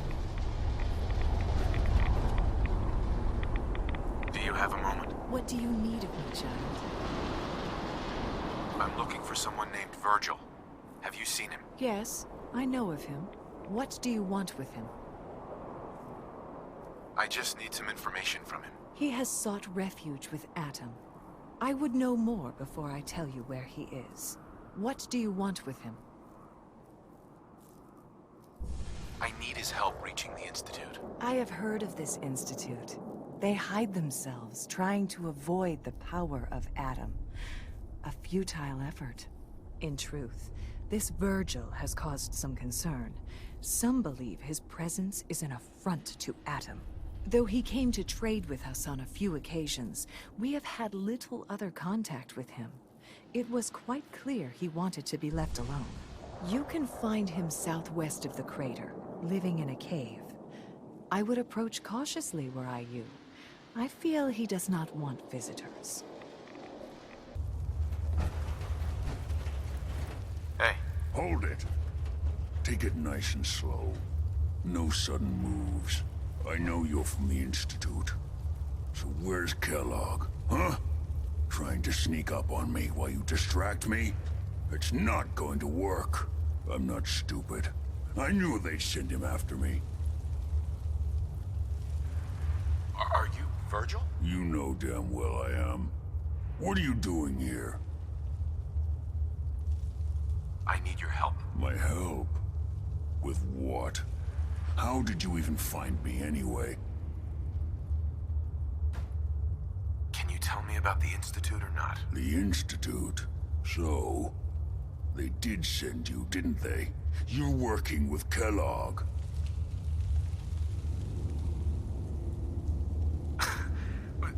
Kellogg's been taken care of. Dead. He's dead. Don't you lie to me. He's dead, whether you believe me or not. There's no question it's difficult to believe. Kellogg was ruthless. There's a reason the Institute used him to do their dirty work for so many years. I knew they'd send him after me. Tried to prepare for it. But I still wasn't sure I'd make it. And so you killed him, eh? Then what do you want with me? I know you were part of it, and you escaped. They sent Kellogg to kill you. How the hell do you know any of that? No, it doesn't matter. I'm not going back. I can't go back. Look at me. Why are you even here? What do you want? Can you tell me anything about the Institute? I need to get in there. Can I? Are you joking? You want to get into the Institute? Are you insane? Never mind how nearly impossible that is. Even if you were to succeed, it'd almost certainly end in your immediate death. What reason could you possibly have for taking that kind of risk? I'm trying to find my son. The Institute kidnapped him. Oh. Oh no. I had no idea. I'm sorry. Yeah. The Institute has taken people from the Commonwealth in the past. If your son is one of them, I can understand why you'd want to get in there. I can help, but I'm going to need something in return. What do you want from me? Before I had to escape, I was working on a serum that would serve as a cure for my condition. I wasn't able to bring it with me. It's still in my lab and, well, look at me. I need it. I need you to find it for me if you manage to get inside the Institute. What do you say? You help me and I'll help you. All right. All right. Let's talk details. First things first. You know how synths get in and out of the Institute? Yeah, they use some sort of teleporter. Well. Not many know about it. Pretty closely guarded secret. You've certainly done your homework. It's commonly referred to as the molecular relay. I don't understand all the science behind it, but it works. Dematerializes you in one place, rematerializes you in another. I'm sure it sounds crazy, but it's a reality. The relay is the only way in and out of the Institute. You understand? The only one. That means you're going to have to use it. Now, have you ever seen an Institute courser? A courser? What's that? Another Institute secret. Coursers are Institute synths, designed for one purpose. They're hunters. Operations go wrong, a synth goes missing, and a courser is dispatched. They're very good at what they do, and you're going to have to kill one. Why do I have to kill one? Because you want to get into the Institute, remember? They're your ticket in. Every courser has special hardware that gives them a direct connection to the relay in the Institute. It's embedded in a chip in their heads. You need that chip. But to get it, you'll have to find a courser. Now, I don't know exactly where you can find one. They haven't sent any after me. And sitting here waiting doesn't seem like a good plan. You're going to have to hunt one down. I can tell you where to start and give you some help finding one. But you'll have to do the dirty work. What do I need to do? Listen up. The primary insertion point for coursers is in the ruins of CIT, directly above the Institute. So you'll want to head there. Now, the relay causes some pretty heavy interference all across the EM spectrum. You've got a radio on that Pip-Boy, right? When you get to the ruins, Tune it to the lower end of the band and listen in. You'll be able to hear the interference. Follow the signal, and it'll lead you to a courser. Then, you just have to not get killed. Not gonna lie, the odds aren't in your favor here. But if you do make it, remember what I said about the serum. I need it badly. I really do hope you find what you're looking for. Are you here for the synth? What synth? If you're not here for the synth, then you're here for me. What do you want? And just who is this synth anyway? A fugitive. Runaway Institute property. I'm shutting her down and bringing her back. You, on the other hand, will die like the rest of them.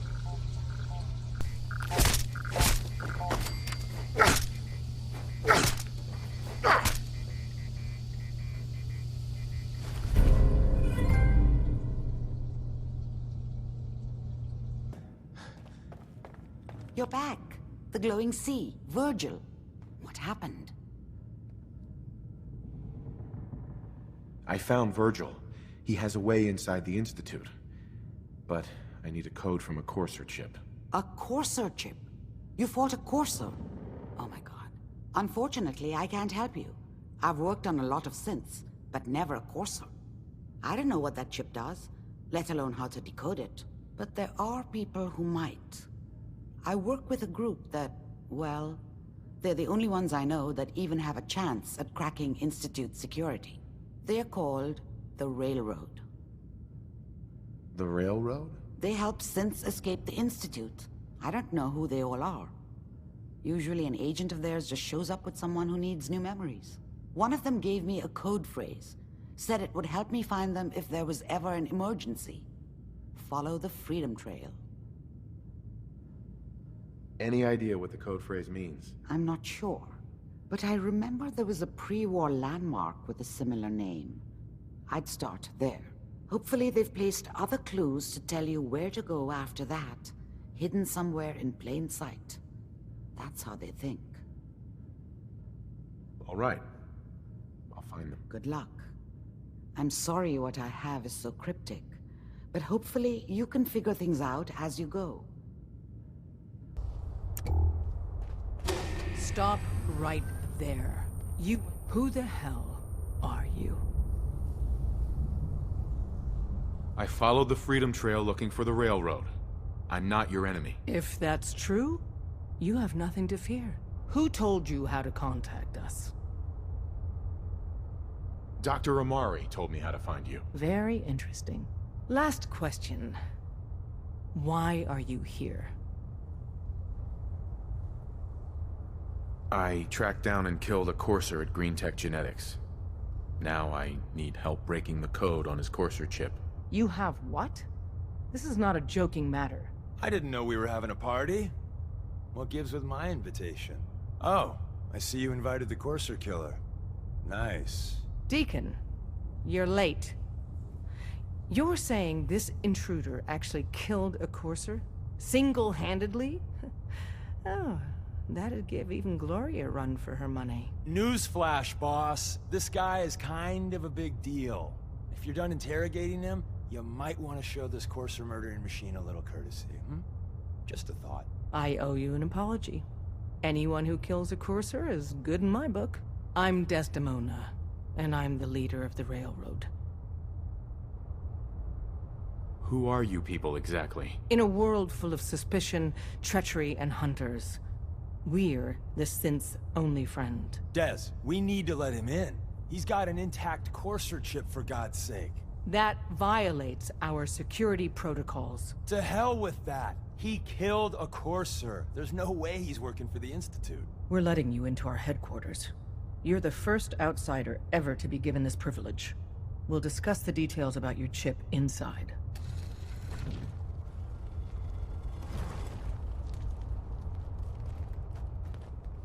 We having fun yet? Don't try anything, stranger.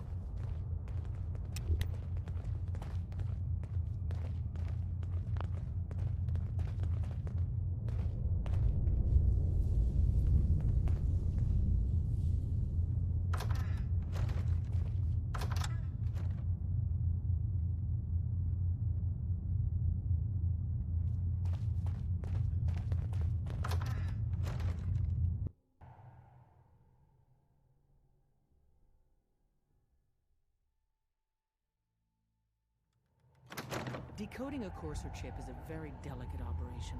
A million things can go wrong, the least of which is losing the data. Fortunately, we have the right man for the job.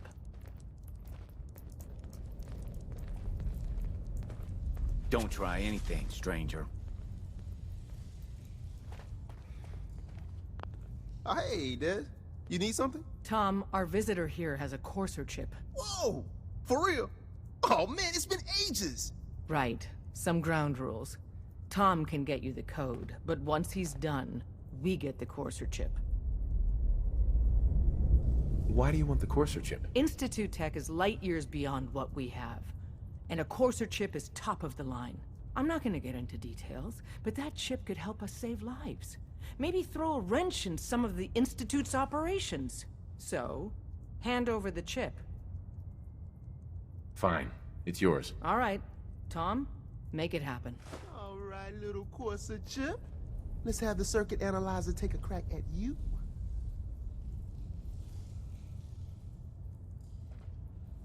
Hey there. Give Tom time. He'll get that chip decoded. We're in. Chip accessed. Just poke the analog connectors a little. Good work, Tom. Hey, yeah, but I'm not sure our luck will hold up next time, Des. Start working on the rest of the chip. And you, I'd love to work with you more. Let me know if you're interested. But to be crystal clear, if you use that data and discover anything involving the Institute, you share it with us first. Otherwise, our relationship will be in jeopardy. Wasn't sure I'd see you again. You managed to get what you need? Do you have anything for me? I'll take that as a yes. Can't say I'm too surprised. You did get rid of Kellogg after all.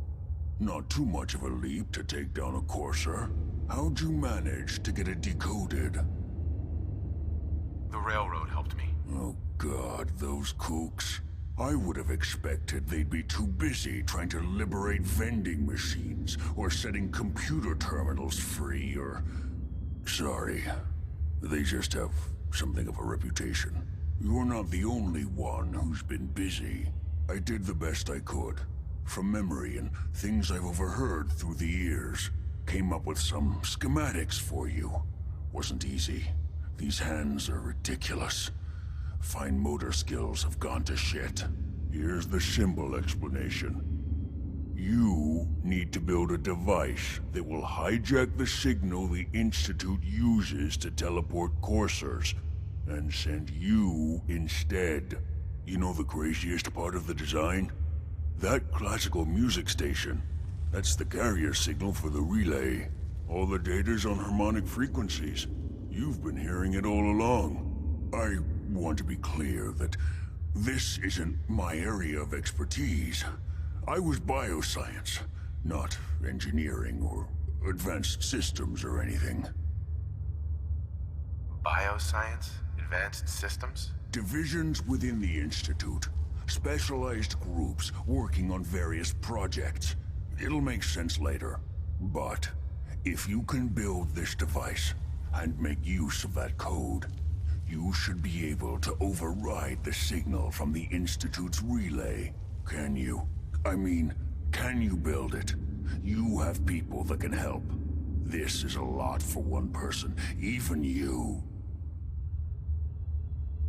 This device, this will get me into the Institute? Yes, if built correctly. And please get it right. You have to make it in there for both our sakes. And don't you forget our agreement. I've helped you as best I can. If you make it in there, you find that serum. It's my only hope for ever being normal. So you find it. Now go on. Take these and get to work. You do whatever it takes. Call on whoever you know to help you.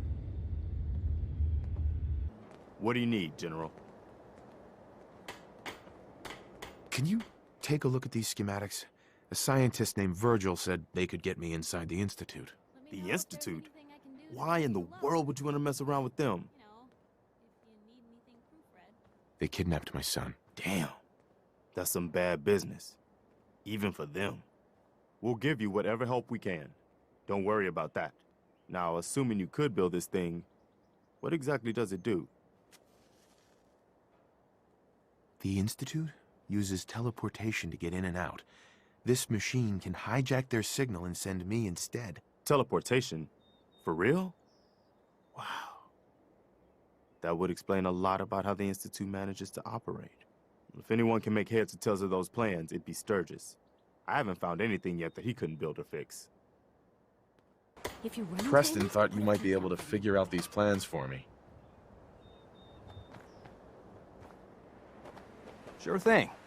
Let's see what you've got. Do you think you can build this? Wow, what a mess. Looks like, encrypted RF transmissions. Okay, so that gets routed through... What the hell? Teleportation. This is some pretty crazy shit. You sure it's for real?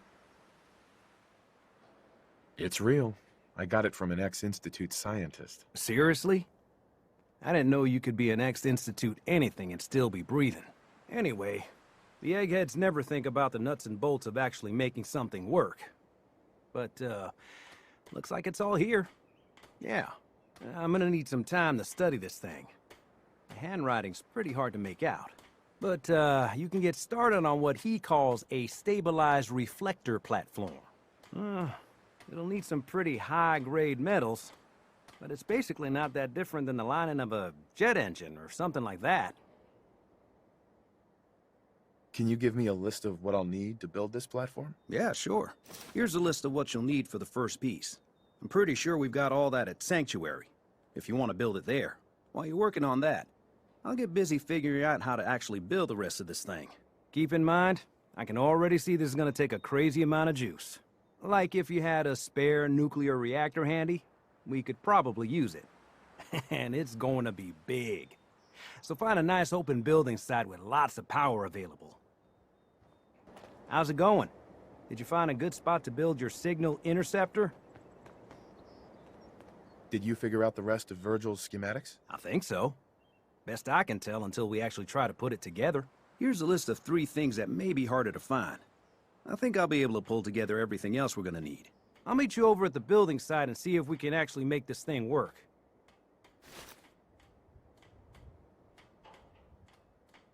Can you explain how this thing is actually gonna work? Let me break it down for you.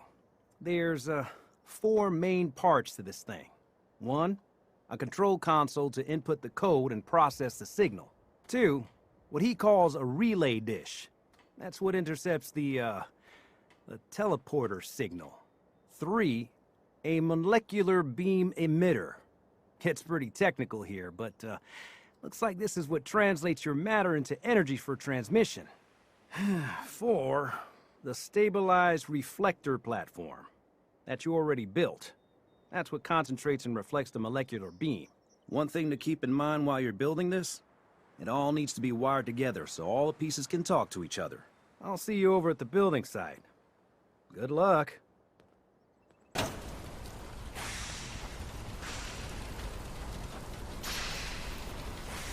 Everything looks good on my end. You ready to see if this thing actually works? Shouldn't we test it first? I wish we could, but we've only got the 1 frequency code. There's no way to test it without actually jacking into the Institute signal. And as soon as we do that, we've used our one and only chance. As soon as the Institute figures out what we did, and I gotta believe those brainiacs won't be caught napping twice, that code we've got is useless. Let's do this. You sure? Okay. Your part is simple. Just step onto the platform. I'll start scanning for an Institute signal to lock onto. Then, I fire her up and we see what happens. I'm ready when you are.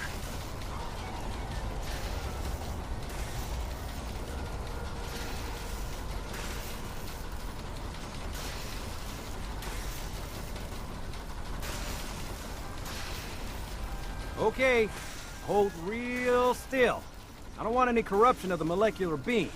Oh yeah, by the way, I figured this was a golden opportunity to find out as much as we can about the Institute and what they're up to. Yeah, this holotape's all set with a program that will scan their network and download anything it finds. Uh-oh. Yeah, we better hurry. And don't worry about that tubing wiggling around. It's, just there for decoration. Okay. Scanning for the Institute signal. Tracking RF. And... got it! Hold on to your butt!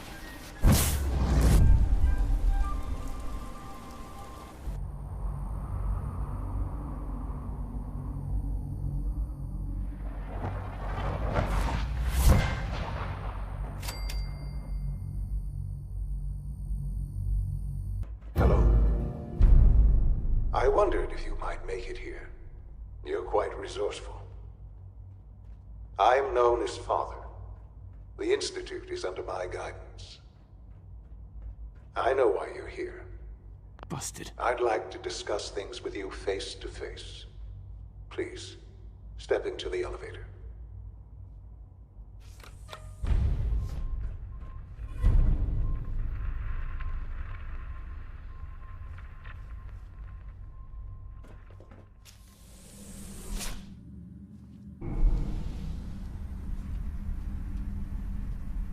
I can only imagine what you've heard, what you think of us. I'd like to show you that you may have the wrong impression. Welcome to the Institute. This is the reality of the Institute. This place, these people, the work we do. For over 100 years, we've dedicated ourselves to humanity's survival. Decades of research, countless experiments and trials, a shared vision of how science can help shape the future. It has never been easy, and our actions are often misinterpreted by those above ground. Someday, perhaps, we can show them what we've accomplished. But for now, we must remain underground. There's too much at stake here to risk it all. As you've seen, things above are unstable.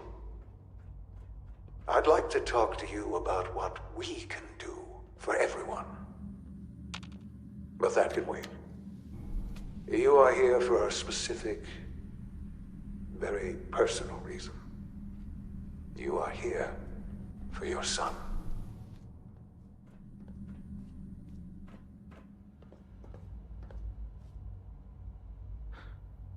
Shaun? Huh? Yes, I'm Shaun.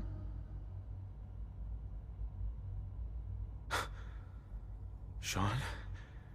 Oh my god. It's really you. Who are you? Shaun, it's me. I'm your dad. Father, what's going on? What's happening? Shaun, are you okay? You're not hurt, are you? What's going on? Father? Father! Shaun, open the door. I don't know you. Go away. Father! Father, help me! There's someone here, help me! Please, Shaun, I'm your father. Talk to me. Just open the door. Father? Father, help me! He's trying to take me! Father? Father, help me! Shaun. S923, recall code Cirrus. Fascinating, but disappointing. The child's responses were not at all what I anticipated. He's a prototype, you understand. We're only just now beginning to explore the effects of extreme emotional stimuli. Please try and keep an open mind. I recognize that you are emotional, and that your journey here has been fraught with challenges. Let's start anew. I am Father. Welcome to the Institute. Father? That's your name? Your title? Father is my unofficial title. It's what I've come to mean to the people of the Institute, just as as you mean to your son. To Shaun. I'll make this very simple. Where is my son? He's here, in the Institute. Closer than you think. But I need you to realize that this situation is far more complicated than you could have imagined. You have traveled very far, and suffered a great deal to find your son. Well, your tenacity and dedication have been rewarded. It's good to finally meet you, after all this time. It's me. I am Shaun. I am your son. How is that even possible? I know this is a lot to take in. In the vault, you had no concept of the passage of time. You were released from your pod and went searching for the son you'd lost. But then you learned that your son was no longer an infant, but a 10-year-old boy. You believed that 10 years had passed. Is it really so hard to accept that it was not 10, but 60 years? That is the reality.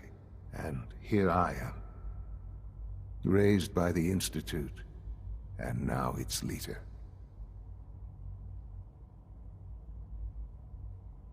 They stole you. Kidnapped you. Wasn't right. Right, wrong, irrelevant. It was necessary. The Institute believed humanity's future depended on it. At that time, the year 2227, the Institute had made great strides in synth production. But it was never enough. Scientific curiosity and the goal of perfection drove them ever onward. What they wanted was the perfect machine. So they followed the best example thus far. The human being, walking, talking, fully articulate, capable of anything. Human synths? Really? Human-like synths. A great distinction. The Institute endeavored to create synthetic organics. The most logical starting point, of course, was human DNA. Plenty of that was available, of course. But it had all become corrupted. In this wasteland, radiation affected everyone. Even in their attempts to shield themselves from the world above, members of the Institute had been exposed. Another source was necessary. But then the Institute found me, after discovering records from Vault 111. An infant, frozen in time, protected from the radiation-induced mutations that had crept into every other human cell in the Commonwealth. I was exactly what they needed. And so it was my DNA that became the basis of the synthetic organics used to create every human-like synth you see today. I am their father. Through science, we are family. The synths, me, and you.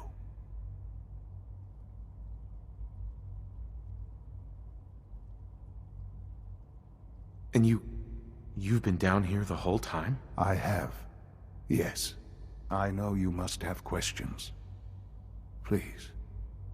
Anything I can do to help you understand. Kellogg. He worked for you? Kellogg. He was an Institute asset long before I arrived here. It wasn't until I became director that I learned of all the things he'd done. What kind of man he was. You knew the man was a psychopath, but you used him anyway? Would you have preferred that I turned him loose on the Commonwealth? At least keeping him on a short leash kept the collateral damage to a minimum. The Institute took advantage of Kellogg's vicious nature. I will freely admit that. Institute technology prolonged his life, and his usefulness far beyond any normal human lifespan. He never failed the Institute, but his cruelty became more apparent with every completed objective. I won't lie. It's no coincidence your path crossed his. It seemed a fitting way to allow you, us, to have some amount of revenge. What else can I say to ease your mind? Your mother. She never got to see you grow up? Yes. What happened to her was... I've gone over the records of the incident, of course. It seems her death was an unfortunate bit of collateral damage. Collateral damage? Is that all she was to you? I forget that it's been such a short time for you. I don't have any direct memories. And I've had my entire life to cope with the loss. Has it always been easy? Of course not. But I've done my best to move on and live my life. For many years, I never questioned who my parents were. I accepted my situation, and that was that. With old age comes regret. And asking what if more often. But what matters now is that you and I have a chance to begin again. What else can I say to ease your mind? So you're in charge of the Institute? I am the acting director, yes. I spent decades working to reach this point. It's a responsibility I take very seriously. The Institute. It's important. It really is humanity's best hope for the future, no matter what those above ground might think of us. But, Director? Why you? I was the most qualified for the position. Obviously. I've lived my life within these walls, dedicated to science like every other member of the Institute. My hard work has paid off. Ultimately, the Commonwealth has nothing to fear from us. Whatever you've seen or heard, I know I can convince you of that.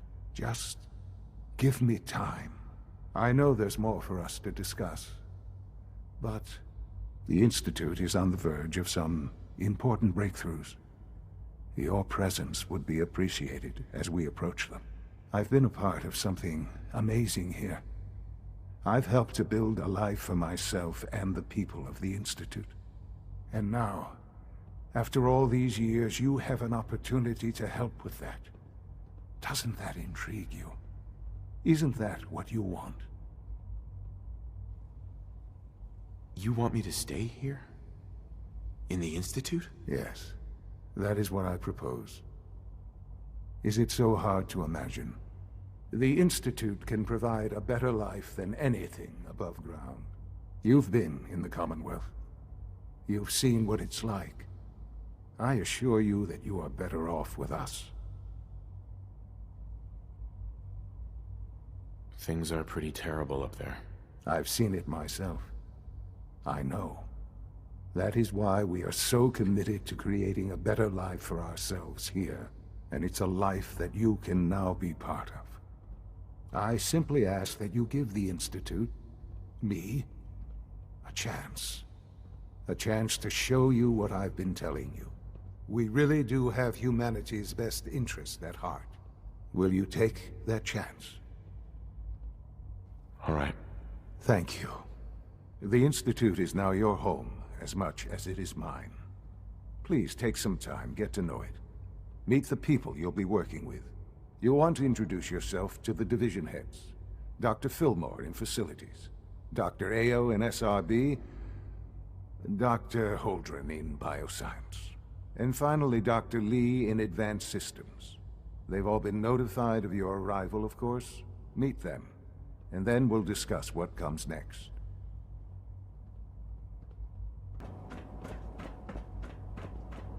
You call this a clean floor? Are your visual receptors malfunctioning? Can you not see the grime and dust? My apologies, sir. I was issued a defective cleansing unit. Don't make excuses. You're clearly defective, and I intend... Hi, Doc. Yes, sir. You know what happens when people get robots to do all their work? They get fat and lazy, that's what. Real people doing real thinking and real work. That's the future I want. No argument here. Nice to meet someone who isn't obsessed with replacing people with machines. I've been saying for years that we're too reliant on these synths, but nobody wants to listen. Maybe you can talk some sense into them. In any case, I suppose I should say, welcome. Perhaps a fresh perspective will do some good around here. Have you had time to examine my latest reports on Batch 274? Not yet. I've been reviewing Father's plans to expand our operations at Warwick. He's eager to get that going, so I've had to put everything else to one side. Doc. I wonder how the Welcome. Warwick family is So good doing. to have you here. Young Dr. Wally Clayton must be close to Holdren, 10 years old head by of the now. Bioscience It's Division. remarkable I that any can't wait child for you can to see the survive work we're for so doing. long up there, don't It's you think? truly amazing. I look forward to learning more about it. In that case, let me give you a brief overview of what we do here. As the name implies, the Bioscience Division specializes in fields of study such as botany, genetics, and medicine. Our most important directive is to ensure the health and well-being of everyone in the Institute. To that end, we cultivate highly specialized breeds of flora for use in food and medicine. We've even started to explore the idea of synthetic animal life. You probably saw the gorillas. They're really just a pet project at this point, but the potential is exciting nonetheless. Seems like there's nothing you guys can't do. With hard work and ingenuity, any challenge can be overcome. I'm sure I've taken up enough of your time as it is. But I have to ask, have you decided whether you'll join us? I'm not sure how well I'll fit in, but I'd like to give it a try. Great. I was hoping you'd say that. In any case, I imagine you'll want to continue looking around. Or, if you prefer, I'd be happy to answer any questions you might have. Tell me more about those synth gorillas. On the whole, I'd say they were a success. Their behavior does generally match what our historical data says it should be. Unfortunately, we had a few early setbacks. The creatures can become suddenly aggressive, and they're quite strong. They destroyed 2 of their synth handlers. So now we keep them in an isolated habitat where they can be safely observed. If you need medical attention, Almost see done. Dr. Volker. Just need to tighten up this primary drive servo. Excuse me, That's the Doctor. third primary drive breakdown this month. They weren't kidding. You really are here. Well, all right. I'm Allie Fillmore. You can think of me as the Institute's chief engineer. When Father told us about you, I could hardly believe it. You've been through so much, I think most people would have just given up. If you don't mind my asking, what was it that kept you going all that time? I just wanted to find my son and keep him safe. Now that you've found him, I hope you're proud of the great man he grew up to be. Now, I'll give you a quick rundown of the Facilities Division, and then I'll answer any questions you might have afterward. As you might guess, we keep the Institute's mechanical and electrical systems running smoothly. We maintain and upgrade all of the systems that make it possible to live and work in a place like this. There's a lot of machinery behind these walls that recycles the air and water and provides power to the laboratories and quarters. The work we do might not be as exciting as some of the other departments, but it's at least as important. So, now that you're here and you've spoken to Father, does that mean you're on board? Absolutely. Oh, good to hear. It'll be a load off Shaun's mind. Take your time. Get yourself acquainted. There's a lot to take in. Plenty of things you won't find topside. If there's anything else you'd like to know about the Facilities Division, I'm happy to discuss it.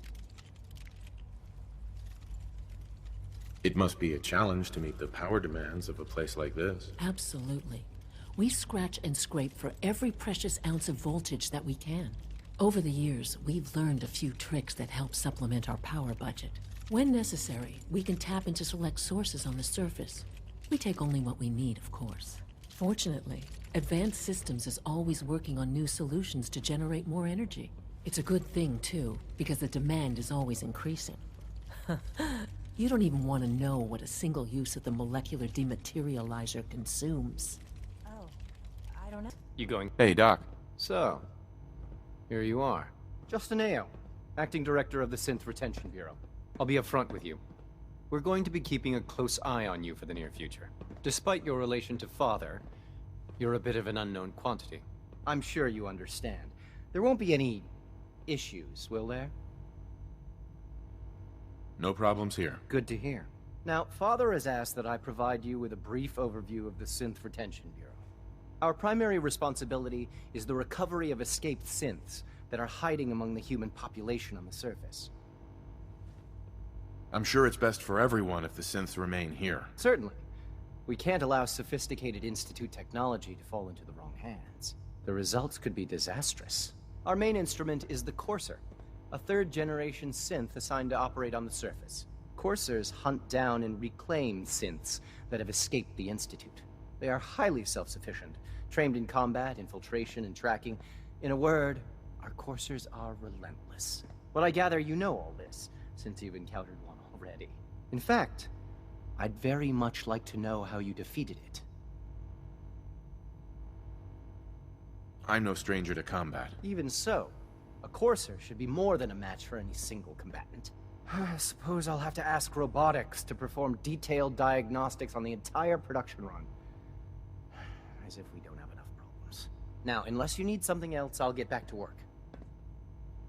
I'd like to know more about the synth reclamation process. Fine.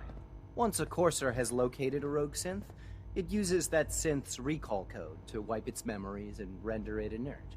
We then begin the delicate process of restoring the neural pathways to their original configuration. In those cases where the procedure is successful, the synth returns to duty with no memory of its time on the surface. All too often, we're unable to repair the damage and are forced to dispose of the unit entirely. Now that you've had a chance to see the Institute firsthand, what do you think?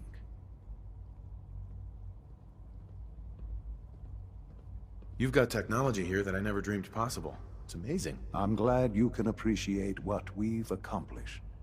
None of it has been easy. Ultimately, all our knowledge and resources are focused on a single goal. The goal is best summarized by our motto: mankind, redefined. Unfortunately, no advancement comes without occasional setbacks. As remarkable as our synths are, they can be dangerous without proper supervision. The superior synth mind and body attempting to wrestle with something approaching free will can be a recipe for chaos. What do you mean by proper supervision? I mean that while they are here in the Institute, fulfilling the purpose for which they were designed, our synths perform admirably. As you're about to see, however, they can become unpredictable when set loose. A rogue synth has taken over the Raider gang at Libertalia. His memories have been erased, and his identity altered. He believes he's a man named Gabriel. Under his leadership, the Raiders have taken many innocent lives. I've dispatched a Courser to Libertalia. I'd like you to join him and reclaim that synth. We'll bring that synth home. That would be best for everyone. Now you should get moving. Many people are in danger, and a delay could cost lives. I'm ready to move in, sir. You must be the Courser I'm supposed to meet. Yes, sir. Designation X688. I've already neutralized the perimeter guard. Just give the word, and we can start the assault on the main flotilla. So long as he doesn't start eyeing me up for reclamation, it'd probably be good to have another gun on our side. What do we know about this synth, Gabriel? Designation B592 is holed up in the shack on top of the upended cargo ship. He's probably got his best fighters with him, so we should plan on heavy resistance. So, are you ready to go in? All right, let's go. Right behind you, sir. Hold up a moment, sir. There's something important I need to tell you. I'm listening. I'm going to give you B592's reset code. If he hears the code phrase, it'll reset his cognitive processes and make him docile. You'll need to say B592 initialize factory reset, followed by the authorization code Gamma 71 Epsilon. Once he's shut down, I can transport him safely back to the Institute. What do you mean by reset his cognitive processes? Put more simply, the recall code will render him unconscious, even while he's still standing. That's all, sir. Ready when you are. Well Judging done. by your gear, I'm I'm gonna guess you two are agents just of the like Institute. me. So, made it to the top. Is the Institute so desperate for resources that it's stealing plunder from honest, hard-working Commonwealth gangs?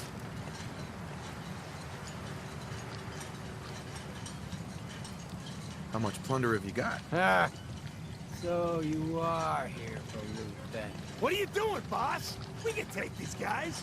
Keep your mouth shut. I know what I'm doing! We got a modest little stash. I'll tell you what. Give it to you. Freely, if you walk away afterwards. You say? Do I have your word?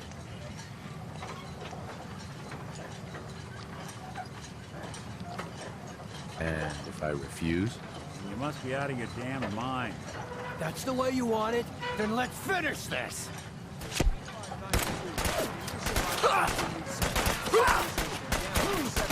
Epsilon.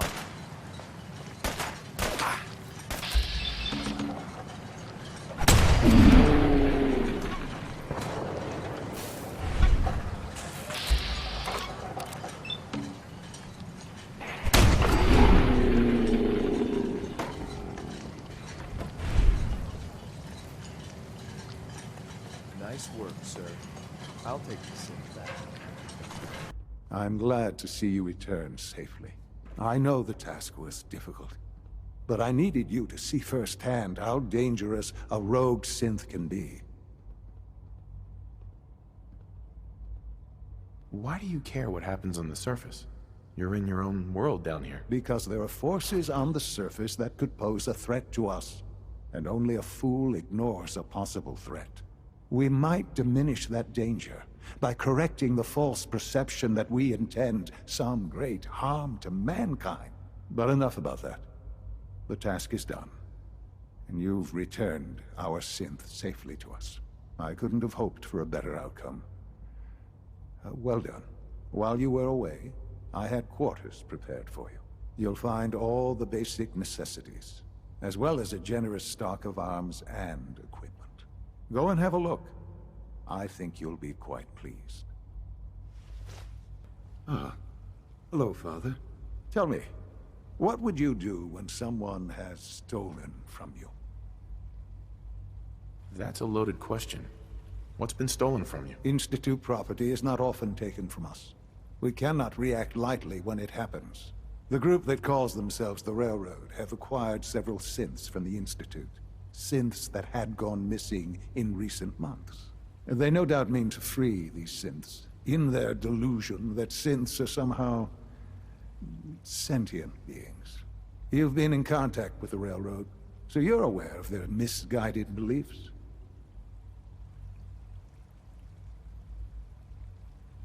What happened? What have they done? They are in possession of technology that does not belong to them. Usually they are a minor nuisance, but lately they have become more emboldened. I'm afraid we've reached the point where a response is necessary. We have learned the current location of these synths, and need to reacquire them before the Railroad can hide them. Sounds pretty simple. Hopefully, yes. But it's important that we act on this soon, before the Railroad has any indication we've tracked them. We also don't want the Brotherhood of Steel getting wind of the presence of the synths. That would only complicate matters. I'll act quickly. You can count on me. You'll have a contact waiting for you just outside Bunker Hill. Good luck. Hey, Synth. I've been waiting for you. So, what's our situation? I assume you've been briefed? Our targets are inside. 4 synths under Railroad protection. Majority of the settlement is uninvolved and are expected to run for cover. The situation appears to have escalated. A covert approach is likely impossible. We move in, secure the synths, and I relay out with them back to the Institute. Clear? The mission's parameters just changed. We're going shooting. Requesting backup relay now.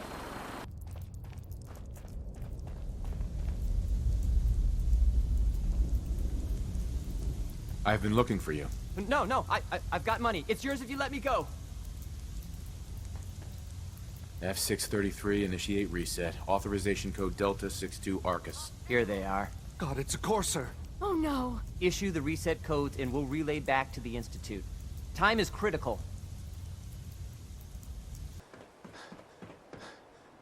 You know, in all my years, I've never set foot outside the Institute.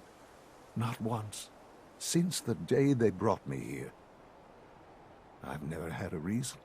But now, this just confirms the truth I've always known. The Commonwealth is dead. There's no future here. The only hope for humanity lies below. So why come out here? To put things in perspective, I suppose.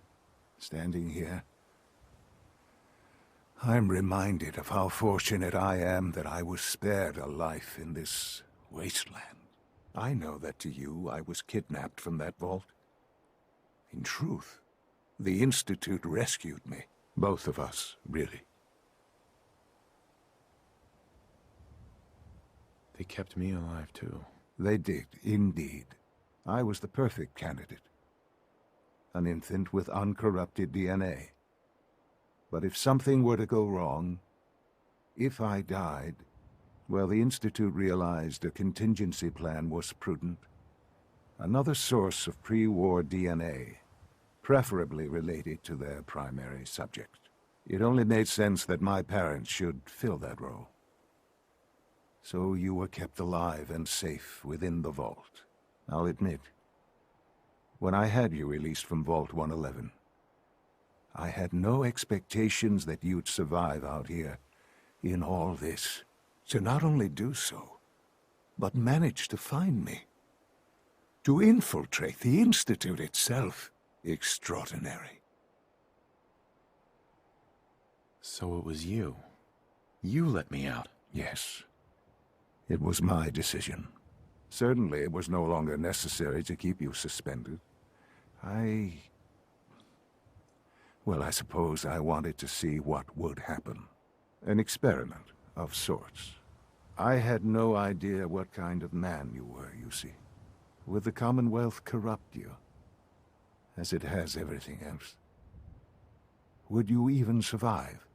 Perhaps most curious to me, would you, after all this time, attempt to find me? And now I know the answer. Shaun, you need to know. I still love you. I can see that you do. Well, it's remarkable. There are greater things to come after your success at Bunker Hill. The synths have been safely returned and will be repurposed. Thank you for your work. I hope you weren't at too much risk. There's always a risk. It was worth it. I'm glad you see it that way. The railroad remains an annoyance, of course. But they'll be dealt with as necessary. And you, well, you've passed the test, as they say. You have done well. Please, take this as a token of my appreciation. Our appreciation, really.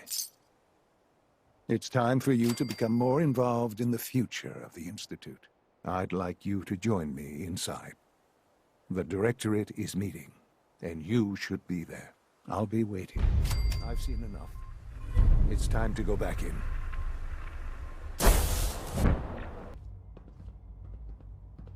Good, we're all here.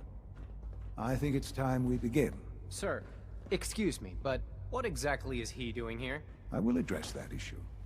But there are other subjects that require our attention first. The level of unrest in the Commonwealth continues to rise, as we're all aware. Your report. All Institute facilities remain completely secure with the exception of one notable breach. Otherwise, internally things are as tight as they've ever been. Dr. Ao has been keeping an eye on things topside. Yes, Watchers show no additional threats beyond those previously identified. Boston International Airport remains occupied, with Brotherhood presence noted at several other points throughout the Commonwealth. Intelligence suggests that this railroad continues to operate and is becoming more ambitious. SRB agents are monitoring all known situations, sir. Very good, thank you. It's clear that our safety needs to be the primary concern going forward. To that end, where are we on Phase 3? Sir, are you sure this is the time to be discussing it? Given, well, considering all parties present? Ah, yes, that's true. Have you heard anything about Phase 3? What's Phase 3? It's very important to us. Power is, as I'm sure you've seen above ground, a very valuable commodity. I'm not talking about some abstract concept of control. I mean real, tangible power. The kind that keeps the lights on. With every advance the Institute makes, our need for raw power increases. Many compromises and sacrifices have been made over the years to allow progress to continue. What kind of compromises? We have at times had to rely on drawing power from above-ground installations. It risks personnel and equipment, but no longer. Phase 3 is simply the activation of a nuclear reactor that can provide enough power to the Institute now and forever. It will ensure not just our survival, but our prosperity. Can you tell me more about this reactor? Certainly. It was originally built for the Commonwealth Institute of Technology before the war, but was only for testing. Over the years, we've advanced the technology, made a great many improvements, and are finally nearly ready to activate it. The reactor is close to ready, but recent tests have determined we have a few tasks ahead of us. Thus, we come to Phase 3, and to how you will help. Sir. Yes, Dr. Ayo. Previously, we would rely on Kellogg for above-ground operations, yes? Well, he is gone. While I'm not overly fond of putting my own father in harm's way, he has proven more than capable of handling himself. Yes, but... This is not a matter for debate. Now, there is one more subject that requires discussion. I don't know that this is the time. Dr. Holdren, it is time. Please, as I'm sure several of you are already aware, I have been under Dr. Volkert's care for some time. I'm sorry, this is difficult for me. Our best efforts have failed. Every experimental treatment we could devise has been unsuccessful. I'm sorry to say I am dying. What? Can't be serious. Everyone, please. I am sorry. This is not how I wanted to tell you, but we're running out of time. You're dying? I'm afraid so. A very aggressive form of cancer. Believe me when I say we've done everything we can. We can talk more later. Right now, the future of the Institute is at stake. The Institute cannot survive without leadership. The Directorate must continue to govern with the best interest of all in mind. To that end, I am naming my father as my successor. Oh, boy. You can't be serious! Really? Seems a poor choice. How can you possibly justify this? He isn't one of us. He isn't even a scientist. Ignoring your borderline, insubordinate tone, I will simply say this. The Institute has enough scientists. What it needs is a leader. I believe my father has already proven himself more than capable in that regard. This will conclude this meeting. Thank you. Humanity's future is taking root right here. The Institute's a big place. It might take a while to learn where everything is.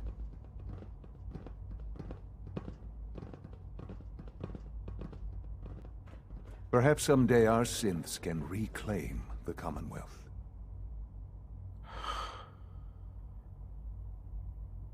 I had no idea. I know this is... well, it's a lot to take in at once. I'm sorry, Father.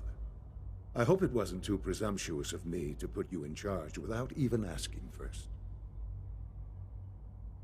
What would it mean to be in charge? Most divisions of the Institute are fairly autonomous, perfectly capable of functioning without intervention. Where those divisions interact, however, problems can arise. You'd lead the Directorate in setting policy, resolving disputes, and the like. There's no question that some of the Directorate and the Institute at large will need reassurances about your appointment. That's why I'd like you to take charge of this latest operation. Dr. Fillmore can fill you in on the details. There are hard decisions ahead, for all of us. But for you especially. I know that you'll do the right thing. Busy day for you, isn't it? Well, it's about to get busier. You're going to lead this operation, I'm told. Absolutely. All right, let's go over the details. Recent events have upset our timetable. Getting the reactor online has become our #1 priority. It needs to be running, well, yesterday. We're going to have to cut some corners. I'm not thrilled, but it means we'll need to rely on some pre-war tech. You're going to the mass fusion building to acquire a beryllium agitator for us. What's a beryllium agitator? The details would be lost on you. No offense. The point is, it'll allow us to boost the reactor's power and get it running sooner than planned. You just keep me safe. I'll worry about the agitator. Sounds good. I'd appreciate the company. Not as much as I'd appreciate coming back in one piece. I don't like going above ground unless there's no other option. But here we are, with our options dwindling quickly. Not to put more pressure on you, but we have to move quickly on this. Word is that the Brotherhood is nosing around the area. We don't want them getting the agitator before we do. Head on up to the relay, and I'll meet you there. The Institute's a big place. It might take a while to learn where everything is. Dr. Fillmore. I think that was enough excitement for, well, ever. Thank you, really. Couldn't have managed it without you. I'll make sure the agitator gets where it needs to go. I understand Father is anxious to get you involved in something else. You'd better not keep him waiting. Any additional pain for tenderness? Not that I've noticed. I see. How's your energy level? Feeling any fatigue? No more than I'd expect from a man of my age. Interesting. You're sticking to the regimen we agreed upon? Yes, Doctor. I'm taking all my little pills. Okay. Yes, thank you, Doctor. I think that will be all for now. But I haven't quite finished. I believe we're done now. Thank you. Yes, sir. Thank you. I understand mass fusion was a success, despite interference from the Brotherhood of Steel. What did you hear? Dr. Fillmore's report was quite thorough.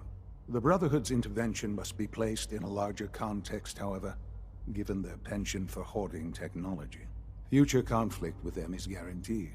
We are, after all, keepers of the most advanced technology in the Commonwealth, if not beyond.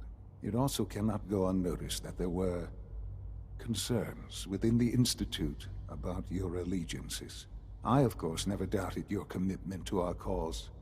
But by directly confronting the Brotherhood, I think you've put some others at ease. I'm proud of you, regardless. The Brotherhood is an issue for the future, and we must focus on the present. And look at me, rambling on like the old man I am. I'm wasting time. You're needed elsewhere at once. Do you need more parts for the reactor? I could have gotten them while I was out. No, this is a different matter. Hopefully one that does not put anyone at risk. This situation, I'm afraid, is something of your creation, however unintentional. What do you mean by that? What's happened? Well, while you were assisting Dr. Fillmore, a second team was sent out to invite someone from the Commonwealth to join the Institute. Apparently, there was some miscommunication, and this individual called for help, which arrived in the form of your Minutemen. My understanding is that no shots have been fired. I would like it to stay that way. I need you to go there and speak to your Minutemen gathered outside. Insist that they stand down at once. Dr. Thompson is on site, and he will be your primary contact. I know you can resolve this situation, but it is of paramount importance that this special individual be brought to the Institute immediately. Why all this effort? What's so special about this person? Mr. Wallace? Despite a lack of formal training, our surveillance has shown he has incredible intellect. With his help, we may be able to drastically speed up work on the reactor. All this advanced technology, and we still can't cure the common cold.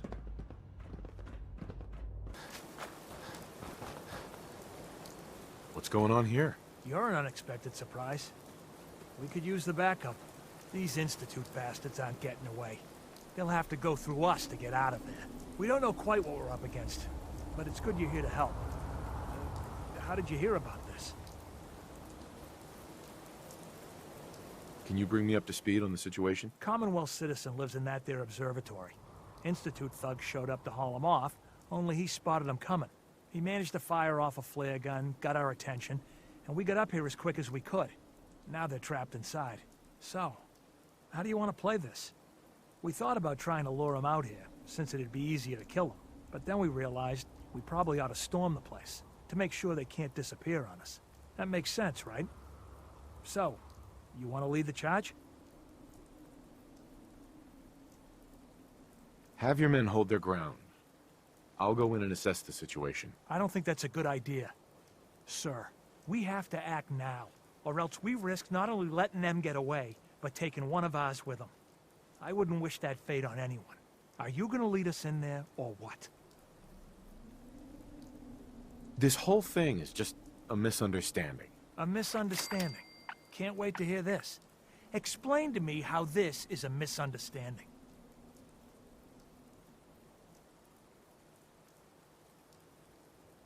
The Institute wants the same things you do. We can find a way to work together. I don't know about that, but... Look, if nothing else, you'd best get in there and make sure that man's okay. I'll make sure no one makes a move on him in the meantime. But, well, you'd better be right about this.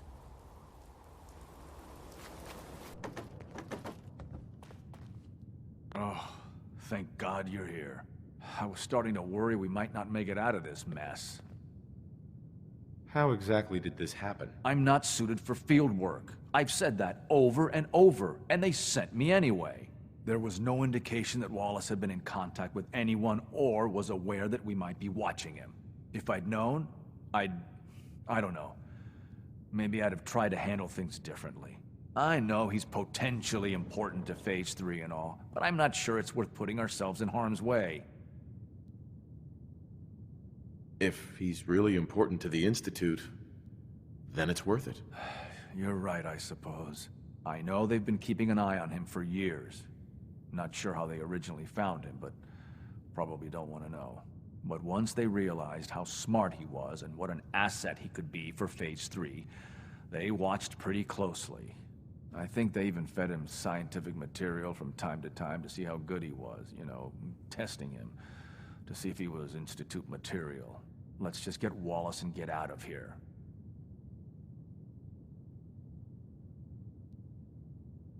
What does this Wallace guy have to do with Phase 3? Wallace is, well, brilliant by all accounts. Like nothing we'd seen in the Commonwealth prior. He truly has a gift when it comes to theoretical physics. He'd be an asset to the Institute, specifically in getting the reactor running. With his help, we could accelerate the timetable immensely. There's just, well, there's a slight problem with that. He doesn't want to go with us. I was thinking, maybe you could try and talk to him. No problem. I'm sure I can get him to see reason. I hope so. We really need him. Mr. Wallace, I'm here to talk to you. You're another one of them, aren't you? Are you a robot? Sir, are you okay? Have you been injured in any way? I'm locked in a bathroom to avoid killer robots. Of course I'm not okay! I've heard all the stories. I know exactly what happens to people when the Institute shows up. Well, it's not happening to me. Hey, just calm down, okay? I just want to talk to you. Fine, fine. What do you want from me? Mr. Wallace, would you be willing to help the Institute? Help? The Institute? But aren't they... I'm the bad guys? The Institute has an engineering problem that your scientific expertise could help solve.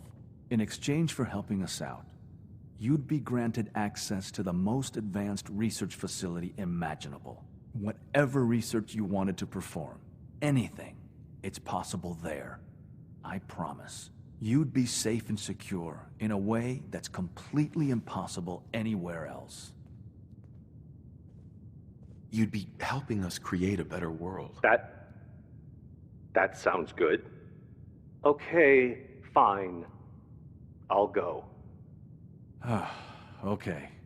I think we've got this under control now. Thanks. I mean, thanks for the assist. You're gonna bring him in immediately, right? Oh, yeah. Don't want him to start second-guessing the decision. I'll see you back in the Institute. Ah, there you are. I cannot express how pleased I am. Our new guest is familiarizing himself with his surroundings. Yet he's already pointed out several inefficiencies in our methods. With his help, Phase 3 will be ready in no time. And it's all thanks to you. A lot of work went into this before I even arrived. Just how close are we? It shouldn't take long at all. The Facilities Division has it well in hand. There is one more part for you to play, and I think you might enjoy it. It is time to announce our presence to the Commonwealth, to request that they do not interfere with our plans. You should be the one to do it. What kind of announcement are we talking about? A broadcast. An announcement to the Commonwealth that the Institute is not to be trifled with. As the incoming director, that responsibility naturally falls to you. We've prepared some remarks for you to record. Once you're finished, we'll broadcast them to the entire Commonwealth. Use the microphone here and follow the script. It's quite simple. I'm sure you'll do fine, Father. For years now, you have suspected that the Institute still exists. That we are among you. It is true. But it is not the whole truth. We're here. And we are here to help. Our superior technology represents the future of the Commonwealth. Today, we activate our nuclear reactor, ensuring that we will persevere long after the world above ground ceases to exist. Ensuring that mankind has a future. We have no desire to interfere in the unimportant details of your personal freedoms. We simply insist that you do not interfere with Institute operations. To do so would result in dire consequences. Rest easy. Know that the future is in safe hands, and that mankind will thrive under our guidance. Well, that was interesting. Perhaps not what we originally intended, but it will certainly get your point across. Now it's time to make sure that everyone hears it. How would you feel about making a little trip to Diamond City? I could use some fresh air. A quaint phrase, though I'm afraid the air there is anything but fresh. The radio station in Diamond City is listened to by many in the Commonwealth. If we'd like the people to hear what we have to say, it's the best way to reach them. Before we preempt their broadcast, we need to ensure it reaches the maximum range possible. I've been assured that the necessary parts are on site. You'll just need to install them to boost the broadcasting power. Report back when you're done. We should be ready by then. Enjoy your trip to the big city. It's done then? The transmitter has been modified. Everything is in place. It's ready to go when we are. Good. Once the reactor is online, we'll cut into their broadcast. I'll let you do the honors. This, my friends, is the moment we've all worked towards. After all your effort, the time has finally come to start our reactor. No longer will we be forced to compromise to survive. No more will we need worry about outpacing our resources. My father and I couldn't be more proud of what you have helped us accomplish. And we look forward to achieving even greater things in the future. The Institute is now truly mankind's best hope. Thank you. All of you. It's great to have you. May I be the first to welcome you, sir. We're looking forward to working with you.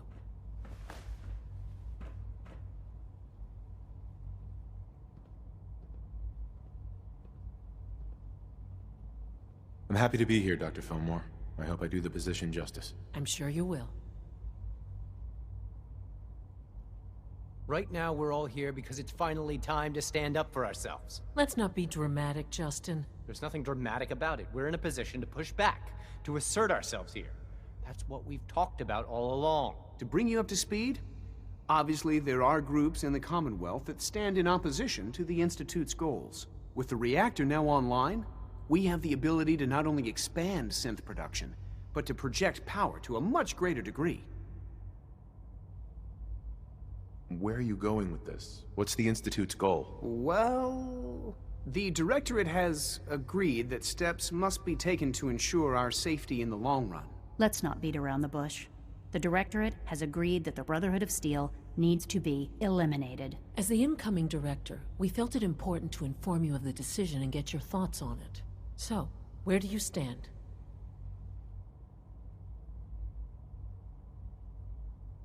I agree. We hit them hard, before they have time to react to our new position. Good. That's just what I wanted to hear. As director, it's up to you and how we focus our efforts in achieving this goal. We'd like your input on what direction we should take. Do we increase synth production or focus on weapons development?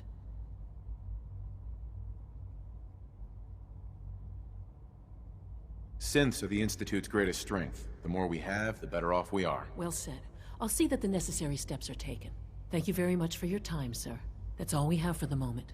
I believe Father wished to speak with you once our meeting concluded. To be frank, I don't agree with Father's decision, but I'll accept it. Ah, there you are. You've met with the Directorate. I assume they made their intentions known? It was difficult for them to reach the decision to engage in open hostility. What about you? You agree with their decision?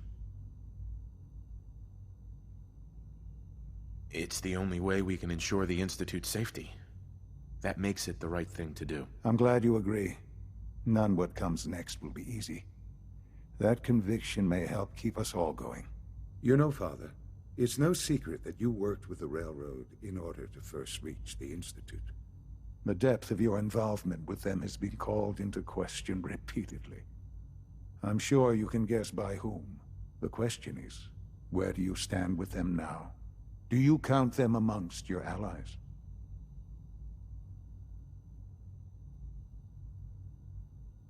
I can't lie. They are allies. Well, I appreciate your honesty. I won't ask for details. I'm sure I don't want to know. But these people, with their twisted ideology, they seek to undermine everything the Institute stands for. Surely you can see that. They're determined, and they won't stop. I'm sure they'd burn this whole place to the ground to free the synths. I know. I've been dealing with them far longer than you have. Surely you can see that you can no longer work with them. That the time has come to put an end to them, for our sake, for our future. I'm afraid this is an order. The Railroad leadership needs to be eliminated. I expect a report when it's done. We've heard some very disturbing things about you. That you've been to the Institute. That you're actually working with those monsters. You're lucky we don't shoot you on sight. Who told you that? I'm not about to divulge anything sensitive to you. Get the hell out of here, and don't come back. Just leave. Just leave.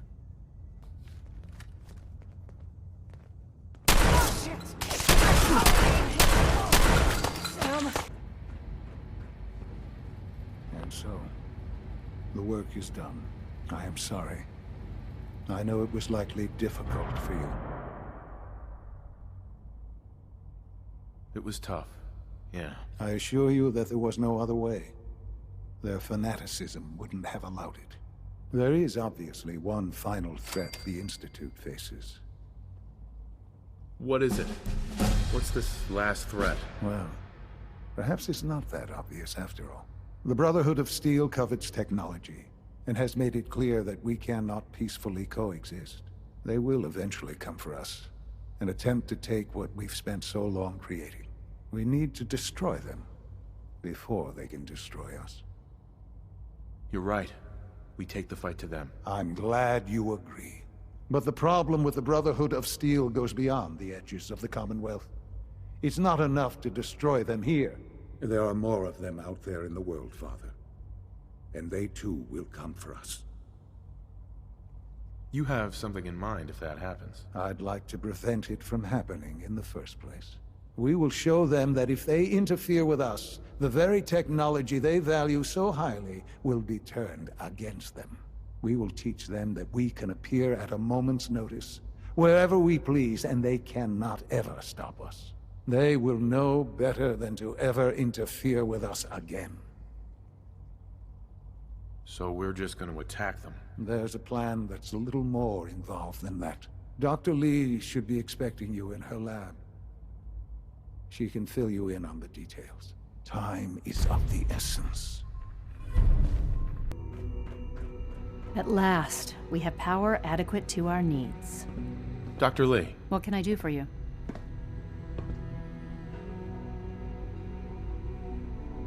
The Brotherhood needs to be taken down, and it needs to be done now. All right, all right.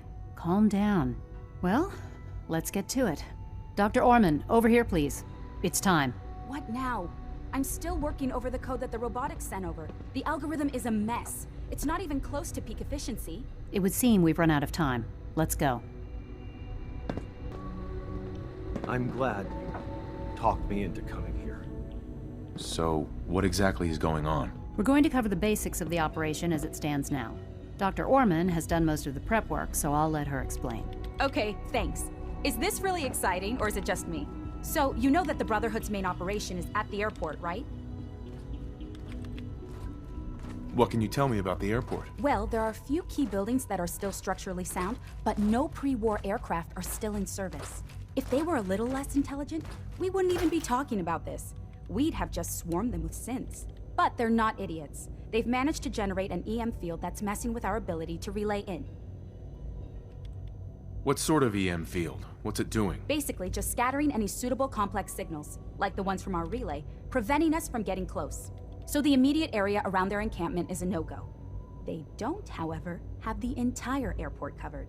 We can relay you in to a point at the edge of the airport, and then you can get in and take down the generators. Am I going to know these generators when I see them? You should, yeah. They're just blanketing the whole spectrum, so there should be quite a light show. You'll have surprise on your side. Should give you some time before they can organize a real defense. For every generator you take down, it means we can start relaying in synths, giving you even more of an advantage. And, oh, I almost forgot. Take these. And these would be... Oh, you'll like this. This thing, and I haven't come up with a good name for it yet, it basically deploys a beacon marker. Wherever they land, we can lock onto them and relay synths directly to that position. If there's a hotspot, you can drop synths right on it. We've only got a few of these, so put them to good use. Don't go tossing them into the bay. What are these reinforcements supposed to do? They're going to help you buy some time, while you're completing the real objective. If nothing else, they'll take a few bullets meant for you. Your real job will be to reach Liberty Prime. You know the deal with that, right? What's Liberty Prime? Dr. Lee can give you the rundown. Yes, well, the Brotherhood discovered him. An old pre-war military project that never saw the light of day due to power problems that couldn't be solved. With my assistance, they were able to get his reactor running and use him against their enemies. What did you do? I designed and oversaw the building of the reactor that ultimately solved the power problems. The point here is that in designing the power system for the robot, I had full knowledge of every onboard system. I know exactly what it is capable of and precisely how to exploit those capabilities. We've taken everything we know, made a few modifications based on what we think they've done with it in the past 10 years. And, this part was my idea, uploaded the whole thing into a modified synth, capable of delivering the virus directly into Liberty Prime. The little guy is going to be exposed and vulnerable, so you'll have to keep an eye on him. Make sure he doesn't get shot, you know? What exactly is this virus going to do for us? Well, if nothing else, it'll take over the weapon systems and establish their airship as a primary target. You can figure out what happens next. So your end goal is ultimately pretty simple. Get to the robot, then hold the position while the synth does his thing. Oh, and don't worry. We'll pull you out of there before everything explodes. If you have any questions, now's the time to ask. Otherwise, they'll be waiting for you in the relay room. What happens to Liberty Prime after this? They'll be destroyed along with the rest of the Brotherhood. Have we got a plan B? We don't need a plan B. This will work. Anything else? What have I got for backup? Once the generators are down, we'll be able to throw everything we've got at them. And I do mean everything. No questions. Let's do this. Very well. Good luck to you. Dr. Lee might not show it, but I can tell she's excited about having the reactor online. Time to go, sir. We're relaying to a safe location.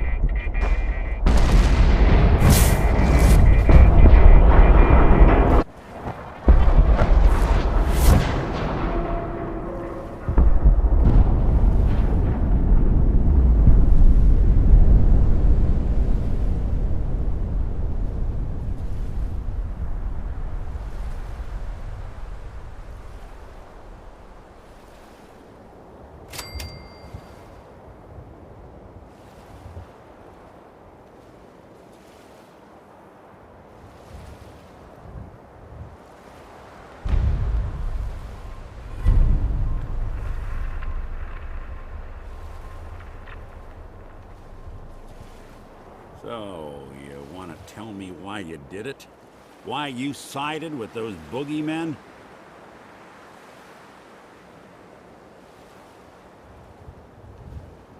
Was there really any other option?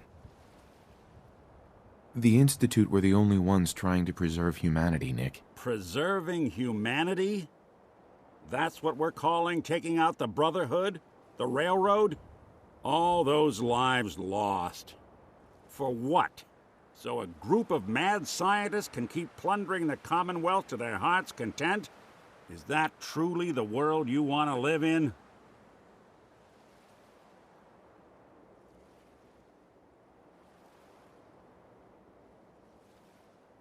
I'm sorry if you're upset, but this is the world we've got now, Nick. Thanks to you. You know, since the first time we met, I'd always got the sense that you were gonna change this place. I just never expected it'd be like this.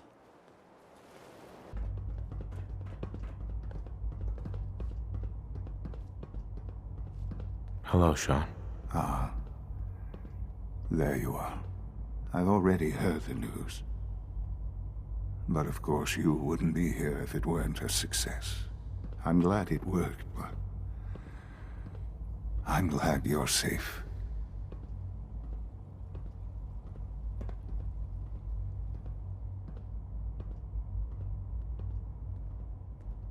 It's all over.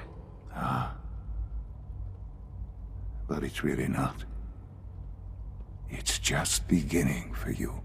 The Institute is in your hands now. Lead them well. Allie has always been loyal to the Institute, and to me. You can rely on her for help. Once I'm gone, it's all up to you. I'll do my best. I know you will. Don't worry about me. You need to look ahead. Focus on the future. Our time together has been strange, hasn't it?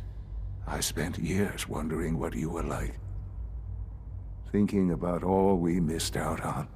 I want you to know that I'm grateful for the time we've had.